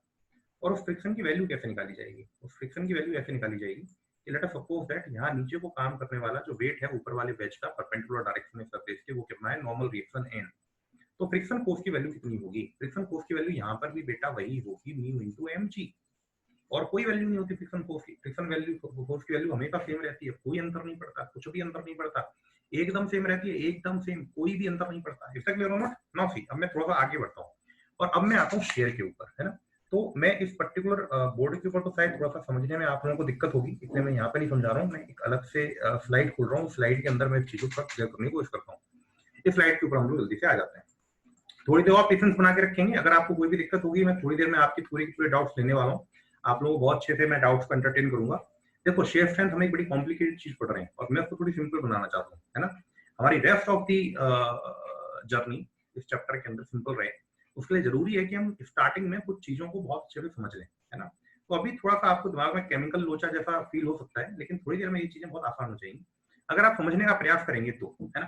नाउ सी, मैं क्या कर रहा हूँ, लेट अस सपोज दैट कि एक पर्टिकुलर मेरा इस तरीके से ग्राउंड था, है ना, और उस पर्टिकुलर ग्राउंड में मैंने एक फुटिंग डाल के रखा हुआ था like that.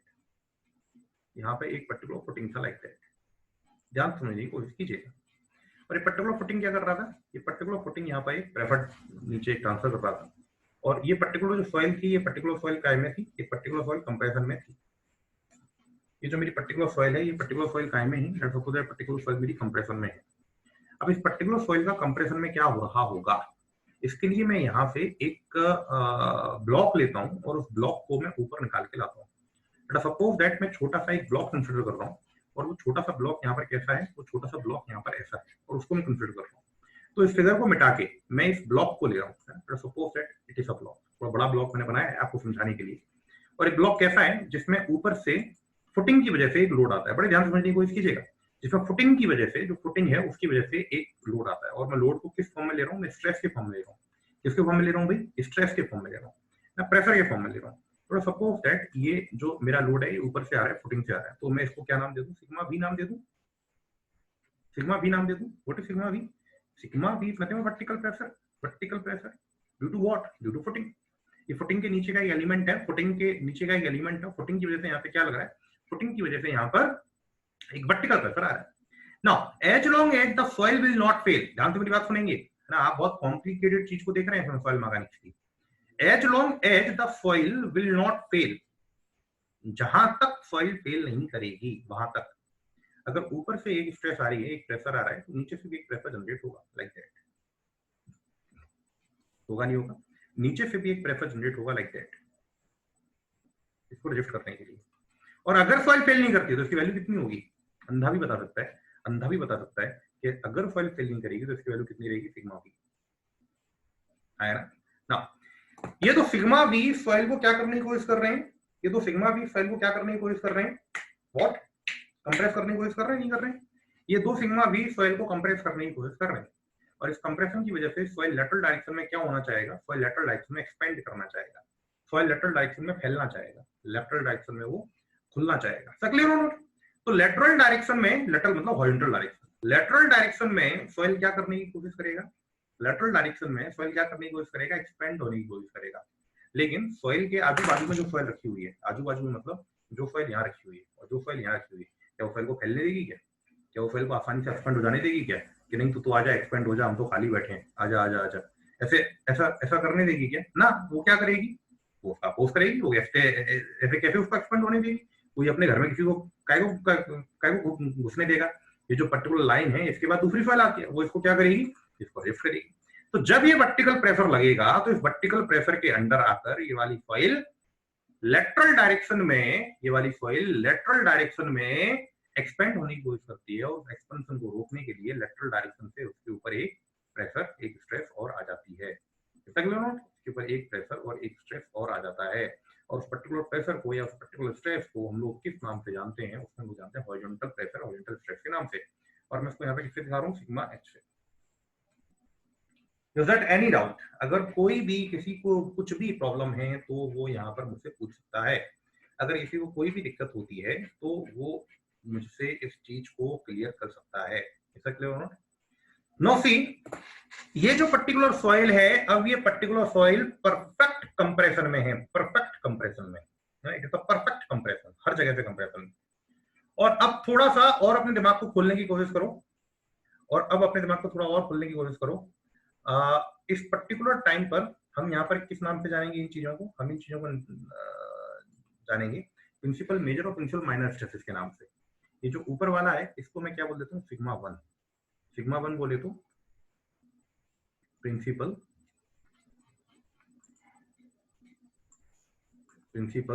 Major stress. Why principal major stress? क्योंकि ये मेन स्ट्रेस है जो मेरी यहाँ पर डेवलप हो रही है, प्रिंसिपल मेजर स्ट्रेस। और जो सिग्मा एच है उसे हम किस नाम से जानेंगे, सिग्मा थ्री।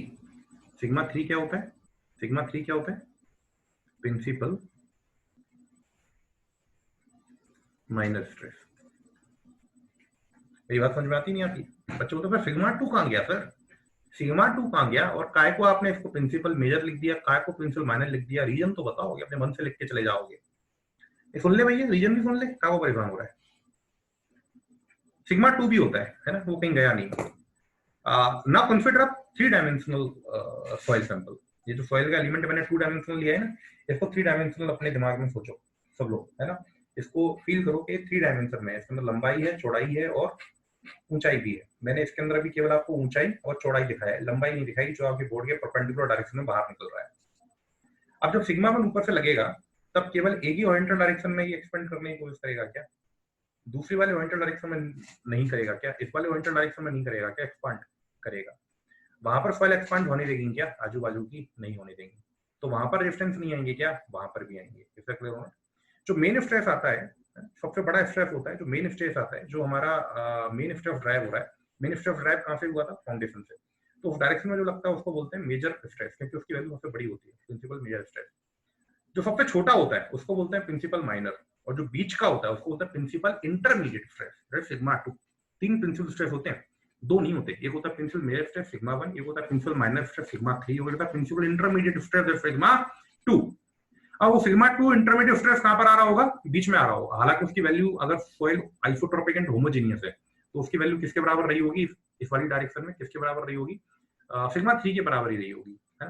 अब सिग्मा टू को हम लोग कभी लेते नहीं है, आप जितने भी प्रिंसिपल स्ट्रेसेस के कंफिगरेशन देखे होंगे उसमें केवल सिग्मा वन और सिग्मा थ्री को ही लिया जाता है, सिग्मा टू को हम कहीं भी नहीं लेते। उसका रीजन क्या होता है, अगर आपको वर्स्ट कैलकुलेशंस करनी है, अगर आपको वर्स्ट कॉम्बिनेशंस बनाने हैं, तो आपको किन किन चीजों को देखना पड़ेगा, केवल मैक्सिमम और मिनिमम चीजों को ही देखना पड़ेगा। अगर आपको वर्स्ट कॉम्बिनेशन बनाने होते हैं तो आपको केवल मैक्सिमम मिनिमम चीजों को देखना पड़ता है, इंटरमीडिएट से कोई फर्क नहीं पड़ता है। हम सिग्मा टू कहीं भी कंसिडर नहीं करते, सिग्मा थ्री को और सिग्मा वन को हम लोग कंसिडर करते हैं। ठीक, तो नाउ सी, यहाँ पर सिग्मा बी जो ऊपर फुटिंग से आ रहा है, सिग्मा थ्री जो लेटरल डायरेक्शन में आ रहा है ना, ये दो चीजें मैंने यहाँ पर ली हुई है। अभी क्या होगा, ये सॉइल अंडर कंप्रेशन आ गई चारों तरफ से, और अगर ये सॉइल अंडर कंप्रेशन आ गई तो इस सॉइल के अंदर फेलियर होने की कोशिश होगी। एक ब्रिटल मटेरियल है, ब्रिटल मटेरियल कंप्रेसिव लोड लेगा, अगर ब्रिटल मटेरियल कंप्रेसिव लोड लेगा तो वो फेल कैसा होना चाहेगा, तो वो शेयर में फेल होना जाएगा। और इस पर्टिकुलर सॉइल के अंदर क्या डेवलप हो जाएगी, इस पर्टिकुलर सॉइल के अंदर शेयर फेलियर की सरफेस इस तरीके से डेवलप हो जाएगी। और ये सॉइल किस तरह से फेल करने की कोशिश करेगी, सपोज दैट मैं केवल आपको एक छोटा सा एग्जांपल बता रहा हूँ। ये पर्टिकुलर वेज नीचे मूव करना चाहेगा और ये पर्टिकुलर वेज ऊपर मूव करना चाहेगा, है ना। और ये जो मेरा पर्पल कलर से लाइन खींची हुई है, ये पर्पल कलर वाली लाइन क्या बन जाएगी, ये पर्पल कलर वाली लाइन मेरी फेलियर सरफेस बन जाएगी। ये जो पर्पल कलर से मैंने लाइन खींची हुई है, ये लाइन मेरी क्या बन जाएगी, ये लाइन मेरी फेलियर सरफेस बन जाएगी।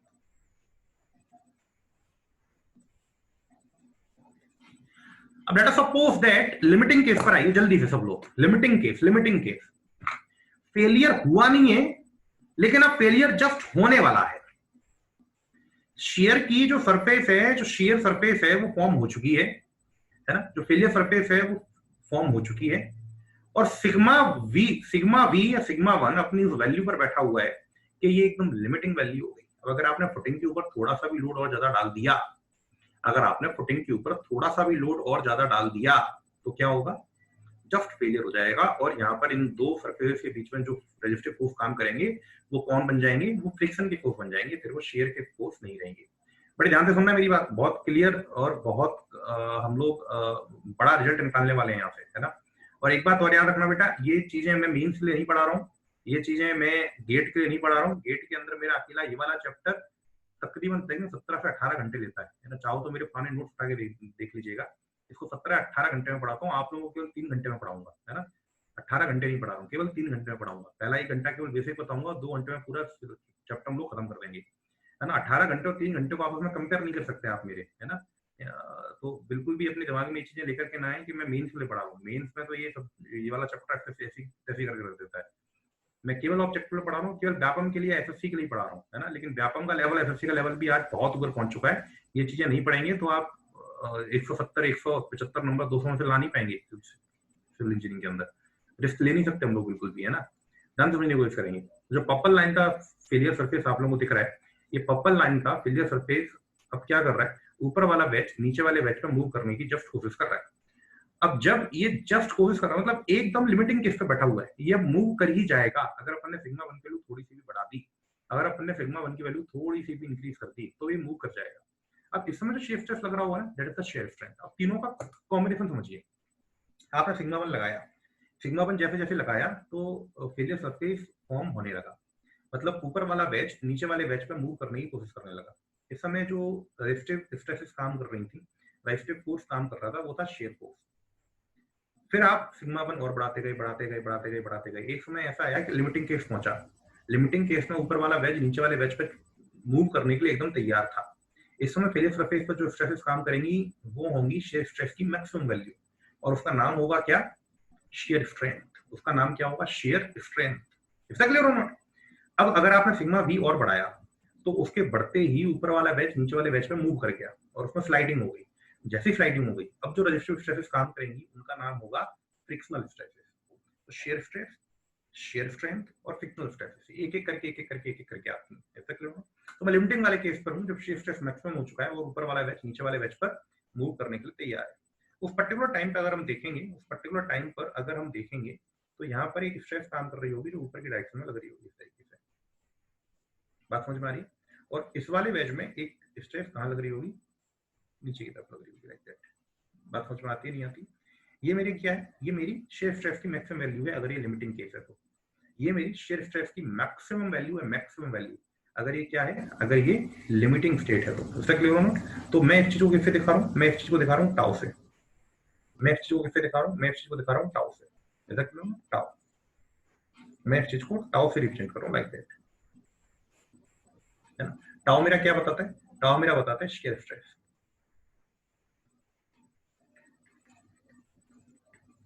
बात समझ में आती है नहीं आती। ऊपर वाले वेज में नीचे की तरफ और यहाँ दोनों होंगी बराबर, है ना, लेकिन अपोजिट साइड की ना, क्योंकि दोनों वेज अपोजिट डायरेक्शन मूव करने की कोशिश कर रहे हैं। अभी क्या होगा, ये जो ऊपर वाला वेज है, इस ऊपर वाले वेज का नॉर्मल कंपोनेंट आ रहा होगा नीचे की तरफ। ये it is normal component. What is normal component, ये जो ऊपर वाला वेज है ना, इसका परपेंडिकुलर डायरेक्शन में वजन, है ना, इसका ऊपर वाले कंपोनेंट का नीचे की तरफ परपेंडिकुलर डायरेक्शन में वजन, तो इसको हम लोग बोलते हैं सिग्मा एन। सिग्मा एन क्या है, सिग्मा एन है नॉर्मल स्ट्रेस। नॉर्मल डायरेक्शन में लग रही है ना, जैसे यहाँ पर नॉर्मल रिएक्शन थी ना, वहां पर हम फोर्स के टर्म्स में ले रहे थे, यहाँ पर वैल्यूज किस टर्म्स में ले रहे हैं, स्ट्रेस के टर्म्स में, शेयर को स्ट्रेस के टर्म्स में, वहां फोर्स के टर्म्स में लिया था, यहाँ किस टर्म्स में ले रहे हैं, स्ट्रेस के टर्म्स में।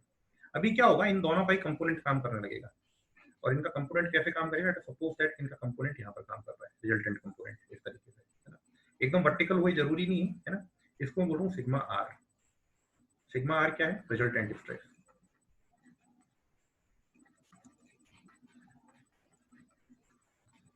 सिग्मा आर क्या है, रिजल्टेंट स्ट्रेस। इन दोनों के बीच में एक एंगल बन रहा है, सपोज दैट उस पर्टिकुलर एंगल को मैं नाम देता हूँ थीटा, है ना, या फिर मैं इसको थीटा नाम नहीं दे रहा हूँ, मैं इसको बीटा नाम दे देता हूँ, बीटा। तो जो थीटा होता है वो यहाँ पर एक अलग चीज होती है ना, थीटा क्या होता है, फेलियर प्लेन का एंगल होता है यहाँ पर, ये इसको बोलता हूँ मैं थीटा, है ना, एंगल ऑफ फेलियर प्लेन।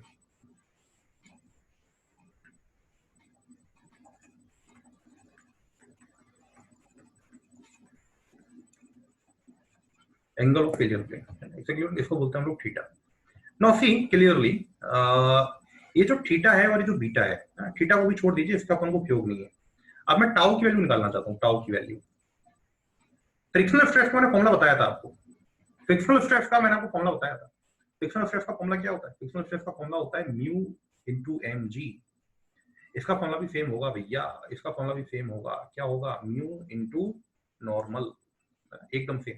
लेकिन क्योंकि स्ट्रेस है, इससे नॉर्मल वाला किसके टर्म्स में होगा, स्ट्रेस के टर्म्स में होगा, है ना। तो इसका फॉर्मूला कैसा बनता है, ध्यान से देखिएगा, इसका फॉर्मूला कैसा बनता है, इसका फॉर्मूला बिल्कुल सेम बनेगा, उसमें कुछ भी अंतर नहीं आएगा। इसका फॉर्मूला हो जाएगा tau equals to tan beta. समझ गए टेन बीटा क्या है, टेन बीटा किसके रूप में रखा है, म्यू के रूप में, इनटू क्या, सिग्मा एन। सिग्मा एन क्या है, नॉर्मल स्ट्रेस, क्योंकि स्ट्रेस के फॉर्म में रखा है इसलिए हम इसको क्या बोलेंगे, शेयर स्ट्रेस। वहां पर फोर्स के फॉर्म में रखते थे एन को, एमजी के फॉर्म में, इसलिए क्या बोलते थे, फ्रिक्शन का फोर्स, क्या बोलेंगे, shear stress. Tan beta, tan beta हमारा क्या बन रहा है, टेन बीटा, टेन बीटा हमारा क्या बन रहा है, टेन बीटा यहाँ पर हमारा म्यू बन रहा है, म्यू बन रहा है। और सिग्मा एन तो मेरे ख्याल से आप लोग जानते हैं, सिग्मा एन आपकी क्या बन रही है, नॉर्मल स्ट्रेस बन रही है। ये मेरा शेयर का फॉर्मूला है, मैंने कुछ भी नहीं किया, फ्रिक्शन के नॉर्मल फॉर्मूले से इसको निकाल करके लेके आया हूँ। अभी एक बात और समझनी कोशिश कीजिए, ये सॉइल है, ये ब्लॉक के ऊपर कोई ब्लॉक मूव नहीं कर रहा है, ये सॉइल है। सॉइल के अंदर एक चीज और होती है भाई, सॉइल के अंदर एक चीज और होती है भाई, है ना, और वो चीज क्या होती है, बड़े ध्यान से समझने की कोशिश कीजिएगा। सॉइल के अंदर इन दो लेयर्स के बीच में एक चीज और काम करती है, ये शेयर स्ट्रेस तो यहाँ पे काम करेगी करेगी, एक और चीज काम कर सकती है, और वो क्या होता है, इन दोनों के बीच में cohesion. Now what is cohesion, upon cohesion के ऊपर आते हैं। कोहेजन का मतलब होता है, कोहेजन का मतलब होता है दो अलग अलग पार्टिकल्स के बीच में, अगर वो सेम नेचर के पार्टिकल्स हैं, दो डिफरेंट पार्टिकल्स के बीच में लगने वाला अट्रैक्शन फोर्स। और अगर ये फाइन ग्रेन सॉइल होगी, अगर ये मेरी फाइन ग्रेन नेचर की सॉइल होगी, तो इस सॉइल में इन दो वेजेस में जो सरफेसेस हैं, जो पार्टिकल्स यहाँ पे आ रहे होंगे, इन पार्टिकल्स के बीच में कोहेजन भी काम कर सकता है। तो यहाँ पे जो शेप डेवलप होगी, यहाँ पे जो रेस्टिव फोर्स डेवलप होंगे, वो इनके बीच में लगने वाले फ्रिक्शन से डेवलप होंगे ही होंगे, प्लस एक चीज पे और डेवलप होंगे, और वो क्या हो सकता है, कोहेजन। सी का मतलब यूनिट कोहेजन, यूनिट कोहेजन का मतलब कोहेजन पर यूनिट एरिया, क्योंकि आप किसके टर्म्स में लेना था, आपको आपको प्रेशर के टर्म्स में लेना, स्ट्रेस के टर्म्स में लेना था ना, इसलिए। फाइनली मैं इन वैल्यूज में यहाँ पे लिख रहा हूँ कि ये सभी चीजें क्या क्या हैं, फिर मैं इसको आगे और अलाबोरेट करता हूँ, इस चीज को और आगे लेकर के जाता हूँ, चीजें यहाँ पर क्या क्या हैं। अगर अपन टाउ की बात करते हैं, तो टाउ क्या होगा, टाउ की वैल्यू होगी shear stress tan beta. Tan beta किसका काम कर रहा है, टेन बीटा म्यू का काम कर रहा है। सिग्मा एन, सिग्मा एन क्या है, नॉर्मल स्ट्रेस। नॉर्मल स्ट्रेस किसका काम कर रही है, नॉर्मल स्ट्रेस एन जैसा काम कर रही है ना, एन फोर्स होता था, ये स्ट्रेस है। और सी, सी क्या है, यूनिट कोहेजन। यूनिट कोहेजन का मतलब क्या है, cohesion per unit area, that's the formula of shear strength. कोई दिक्कत इसके अंदर नहीं, मेरे ख्याल से सभी लोगों ये वाली बात बहुत अच्छे से क्लियर हो गई होगी ना। अभी थोड़ा सा आगे चलते हैं, और थोड़ा सा आगे एक चीज और पढ़ते हैं। क्या, अगर मैं अभी शेयर स्ट्रेंथ पे पहुंच रहा हूँ, शेयर स्ट्रेंथ पे पहुंच रहा हूँ, अगर मैं लिमिटिंग केस लेके जाता हूँ, लिमिटिंग केस लेके जाता हूँ, मतलब टाउ किसको रीच कर जाए, टाउ मैक्स को, है ना। और लिमिटिंग केस, अगर आप लोगों को छोटा छोटा दिखता है तो आप जूम करके देख सकते हो उस एरिया को।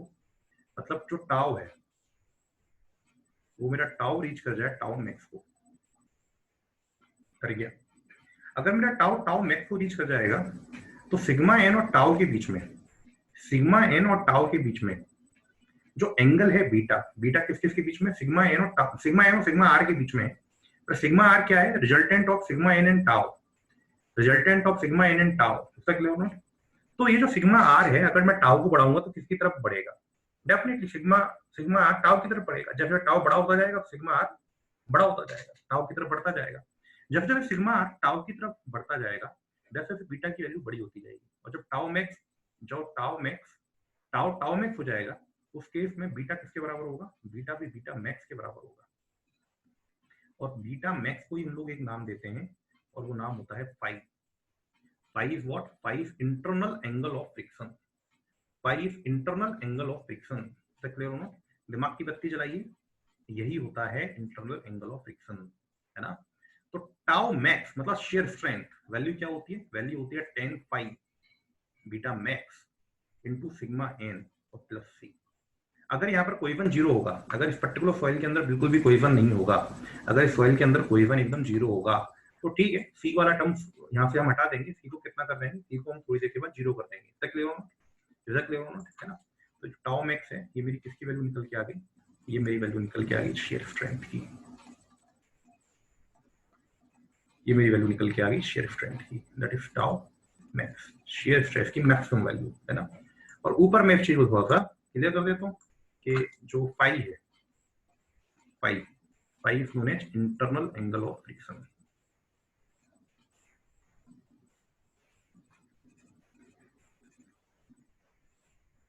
मैं आपको और भी बहुत सारी चीजों को क्लियर करूंगा इसी पर्टिकुलर फिगर के अंदर, लेकिन उसमें थोड़ा टाइम लगेगा। अभी मैंने आपको जितनी चीजों को क्लियर किया हुआ है, ये चीजें बहुत अच्छे से दिमाग के अंदर संभाल के रखिए और बहुत अच्छे से इन चीजों को समझने की कोशिश कीजिए। हम लोगों ने इक्वेशन फाइंड आउट कर लिया, tau max equals to 10 pi sigma N plus C.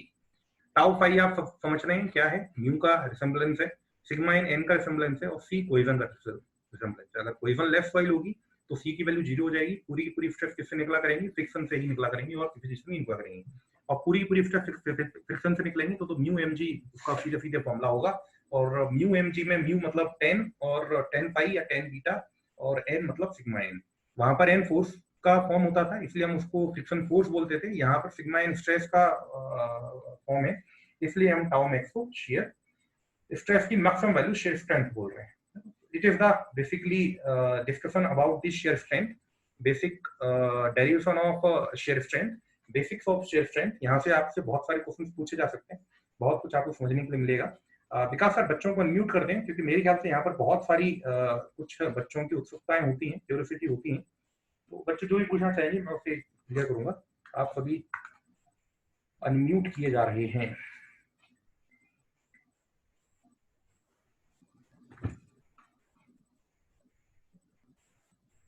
Rakesh sir सबको अनम्यूट कर दीजिए। Okay sir. लेकिन माइक वही बच्चा चालू करेगा जो कुछ पूछना चाहता है, और कोई माइक चालू नहीं करेगा, नहीं तो मैं उसको परमानेंटली म्यूट करवा दूंगा।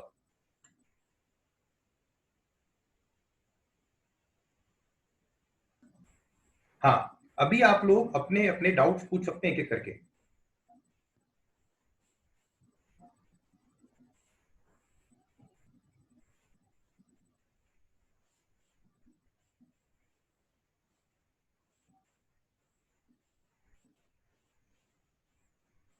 मुझे लिख के समझ में नहीं आएगा, ये थोड़ा सा टिपिकल टॉपिक है, आपको पूछना पड़ेगा आप क्या पूछना चाहते हैं। लिखने का प्रयास ना करें, मुझे अपना माइक अनम्यूट करके पूछ के बताएं।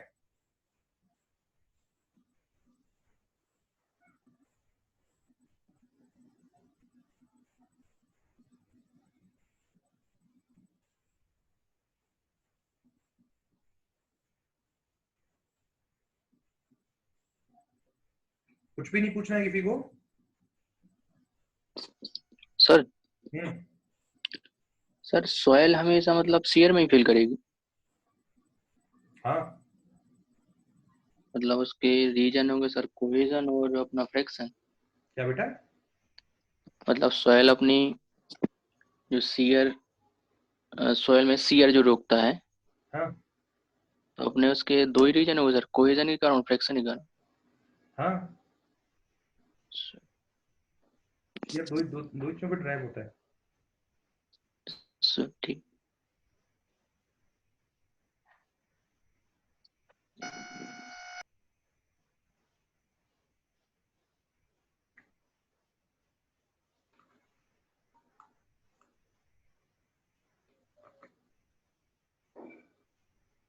नहीं, जरूरी नहीं कि कैसे शेप का हो, ये तो अपन आइडियल कंडीशंस में लेते हैं। सॉइल को आइसोट्रोपिक होमोजेनियस मान लेते हैं ना, इसलिए ऐसे शेप का बनता है। किसी भी शेप का बन सकता है, ऊबड़ खाबड़ भी हो सकता है, ऊपर नीचे भी हो सकता है, ऐसे लहरियां वाला भी हो सकता है, कुछ भी हो सकता है विवेक, ऐसा नहीं है। ये तो हम सॉइल को आइसोट्रोपिक होमोजेनियस मान के चलते हैं ना अपनी सॉइल मैकेनिक्स के अंदर। बैचलर ऑफ इंजीनियरिंग की सॉइल मैकेनिक्स क्या है, बड़ी सिंपल सॉइल मैकेनिक्स है।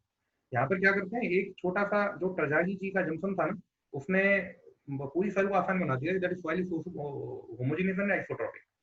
तो सॉइल के अंदर कुछ बचे ही नहीं ना फिर, तो इसलिए शेप ऐसा परफेक्ट स्मूथ आ रहा है, अदरवाइज ऐसा नहीं है। हाँ, हम लोग ऐसे ही मान के चलेंगे हमेशा, हमारा सॉइल का जो शेप होगा वो थीटा की वैल्यू अलग हो सकती है, इंक्लिनेशन अलग हो सकता है, लेकिन एक स्ट्रेट लाइन मान के चलेंगे कि हम तो हमेशा मानते soil is isotropic and homogeneous, ठीक है ना। हम सॉइल को और कुछ नहीं मानते कभी भी, लेकिन रियल में ऐसा होगा जरूरी नहीं है, सॉइल ऊबड़ खाबड़ की फेल हो सकती है, लेकिन फेल हमेशा कैसे होगी, एक बैच दूसरे बैच में मूव करेगा।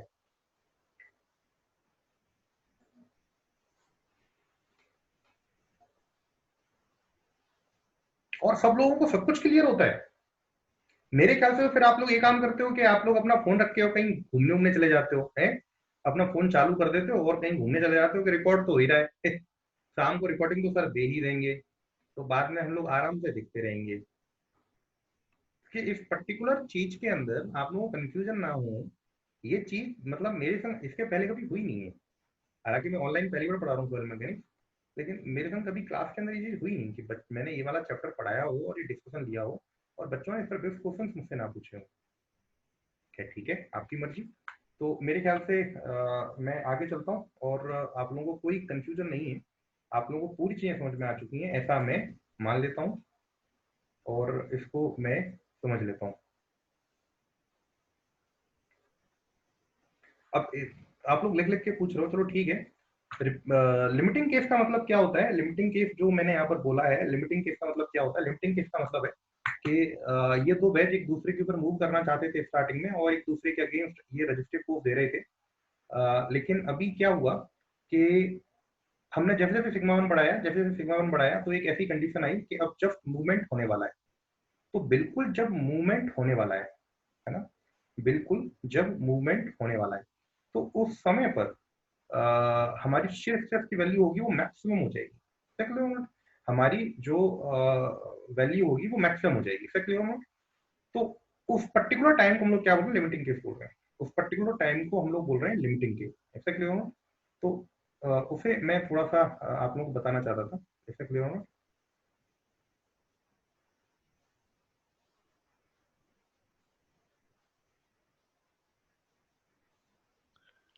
और क्या है, डक्टाइल मटेरियल को शेयर में वीक होता है ना, डक्टाइल मटेरियल शेयर में वीक वीक होता है ना, कंप्रेशन के अंदर वीक नहीं होता, कंप्रेशन के अंदर ब्रिटल मटेरियल फेल होता है शेयर में। हम कंप्रेशन वाली बात कर रहे हैं ना, कोई ब्रिटल मटेरियल की बात थोड़ी कर रहे हैं। सुनो, ओके सर। अगर ब्रिटल मटेरियल का कंप्रेशन लगेगा तो वो शेयर में वीक होगा।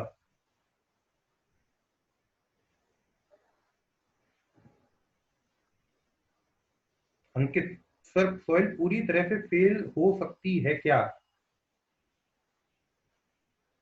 नहीं, आधे अधूरे तरीके से फेल होती है अंकित, है ना, पौने पौने या सवा तरीके से फेल होती है, पूरी तरीके से फेल फेल गायब होगी सॉइल। सॉइल पूरी तरीके से फेल फेल थोड़ी होती है कभी ये बहुत अजीब गरीब क्वेश्चन है अंकित, है ना। सॉइल पूरी तरह से फेल नहीं होती। जब केदारनाथ में बाढ़ आई थी तब शेयर फेलियर की वजह से मकान के मकान ओवरटर्न हो गए थे, मकान के मकान स्लाइड करके शेयर फेलियर की वजह से स्ट्रीम के अंदर चले गए थे, है ना। पूरा पूरा माउंटेन फेल कर जाता है शेयर की वजह से, पूरा पूरा लैंडस्लाइड हो जाता है बहुत बड़ा शेयर फेलियर की वजह से। तो शेयर का फेलियर पूरी तरह से नहीं होता, पूरी तरह से बहुत बड़ा फेलियर होता है शेयर का। माइनर स्ट्रेस किसको बोलते हैं सर?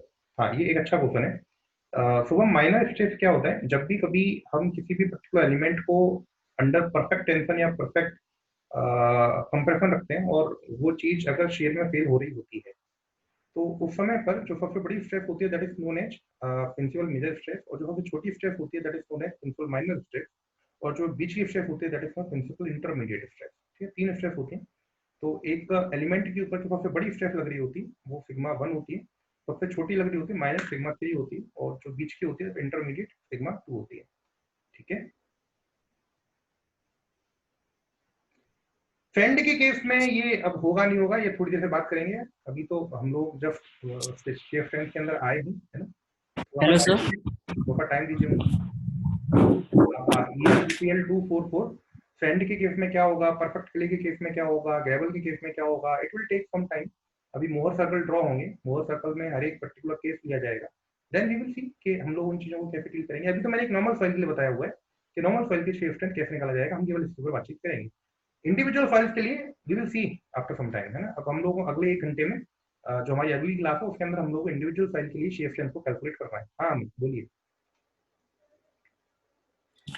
सर ये जो प्रिंसिपल स्ट्रेस होती है उसमें मतलब शियर स्ट्रेस मतलब 0 होती है ना, जो प्रिंसिपल में स्ट्रेसेस होती है उनमें? प्रिंसिपल, हाँ प्रिंसिपल जो प्लेन्स होते हैं वहाँ सेफ स्टेप 0 होती है ना। सिग्मा 1 के अलोंग देखोगे, सिग्मा 3 के अलोंग देखोगे तो वहाँ सेफ स्टेप थोड़ी होगी कुछ। अच्छा, मतलब external stress, sir external stress 0 होती है ना, वो थोड़ा एक्सटर्नल स्टेप नहीं कंफ्यूजन होती, हुआ। प्रिंसिपल प्लेन के अलोंग शेफ स्टेप 0 होती है। प्रिंसिपल प्लेन के अलोंग, प्रिंसिपल प्लेन कौन सा है यहाँ पर, सिग्मा 1 का जो प्लेन है प्रिंसिपल प्लेन है ना, सिग्मा 3 का जो प्लेन यस। है वो प्रिंसिपल प्लेन है ना, वहाँ शेफ स्टेप 0 है। लेकिन जो शेयर इंटर प्लेन की सरफेस है वहाँ तो शेफ स्टेप आएगी ना। अच्छा, मतलब ये नॉर्मल स्ट्रेस की वजह से इंटरनल में मतलब आ सकती है शियर स्ट्रेस, उनके प्लेन पे नहीं होना चाहिए। हाँ उसके प्लेन पर नहीं आ सकती, प्रिंसिपल प्लेन तो आ भी नहीं सकती ना, क्योंकि वहाँ तो नॉर्मल स्टेप काम कर रही है ना। सिग्मा भी काम कर रहा है, सिग्मा 3 काम कर रहा है, वहाँ की कोई स्टेप आ जाएगी और वहाँ आ जाएगी ओके तो सर। यहाँ नहीं आ पाएगी। अगर वहाँ शेयर स्टेप आ गई, अगर ये खड़ा सैंपल बीच में से कट गया तो फिर इस वाली डायगोनल डायरेक्शन में नहीं आ पाएगी, है ना। जब भी कोई प्रिंसिपल स्टेप काम करती है तो डायगोनल डायरेक्शन में शेयर स्टेप डेवलप हो पाती है, प्रिंसिपल प्लेन का हमेशा 0 रहती है। ये ओके पूछा सर। गया भैया, ये ऑब्जेक्टिव क्वेश्चन है जो अमन भाई ने अभी पूछा है ना। इट इज ऑब्जेक्टिव क्वेश्चन कि शेयर स्टेप कहाँ 0 होती है। शेयर स्टेप का प्रिंसिपल प्लेन के अलोंग 0 होती है, जो भी प्रिंसिपल प्लेन्स होते हैं उन प्रिंसिपल प्लेन्स के अलोंग शेयर स्टेप हमेशा 0 रहती है।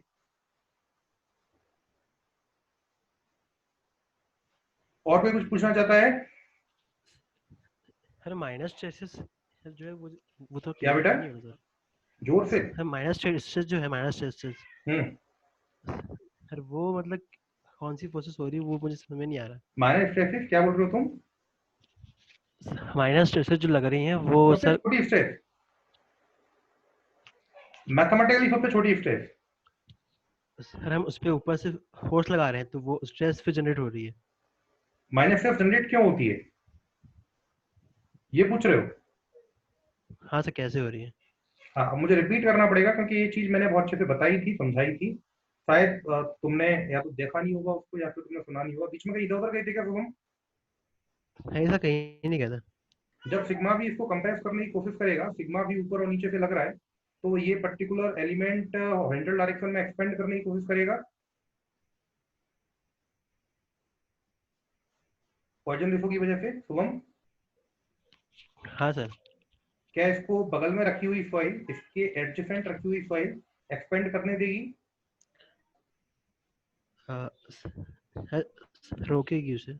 रोकने के लिए उस पर एक प्रेशर लगाएगी, उल्टा रिएक्शन लगाएगी, हाँ सर। वही सिग्मा 3 है।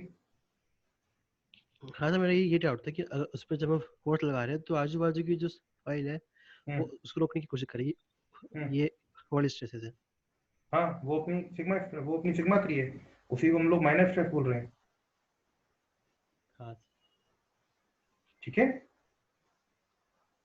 मैंने यही चीज समझाई जब स्टार्ट किया था ये।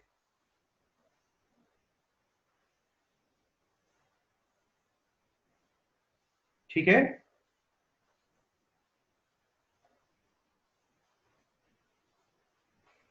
ठीक है, फिर आगे चलते हैं।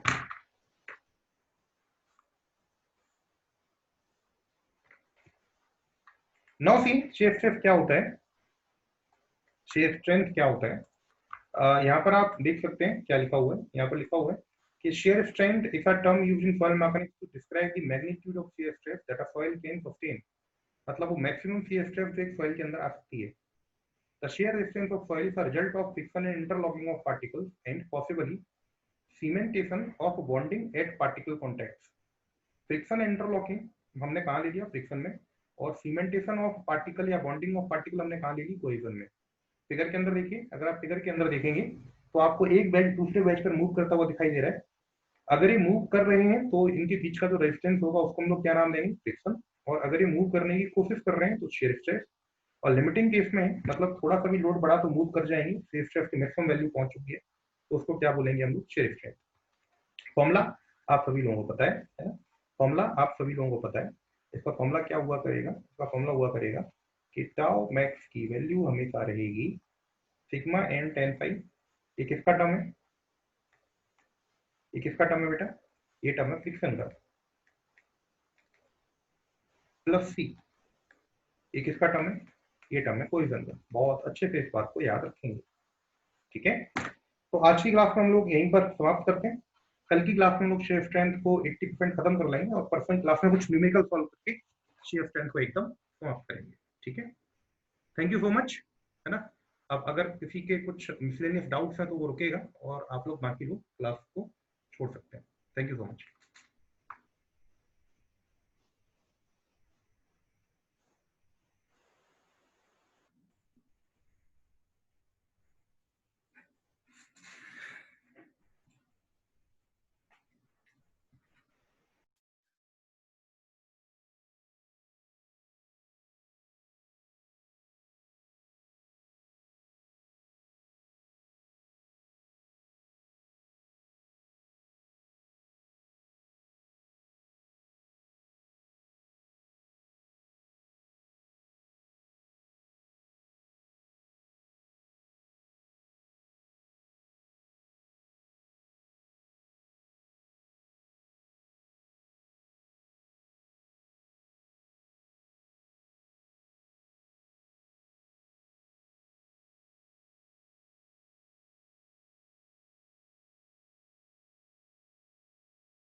Hello sir.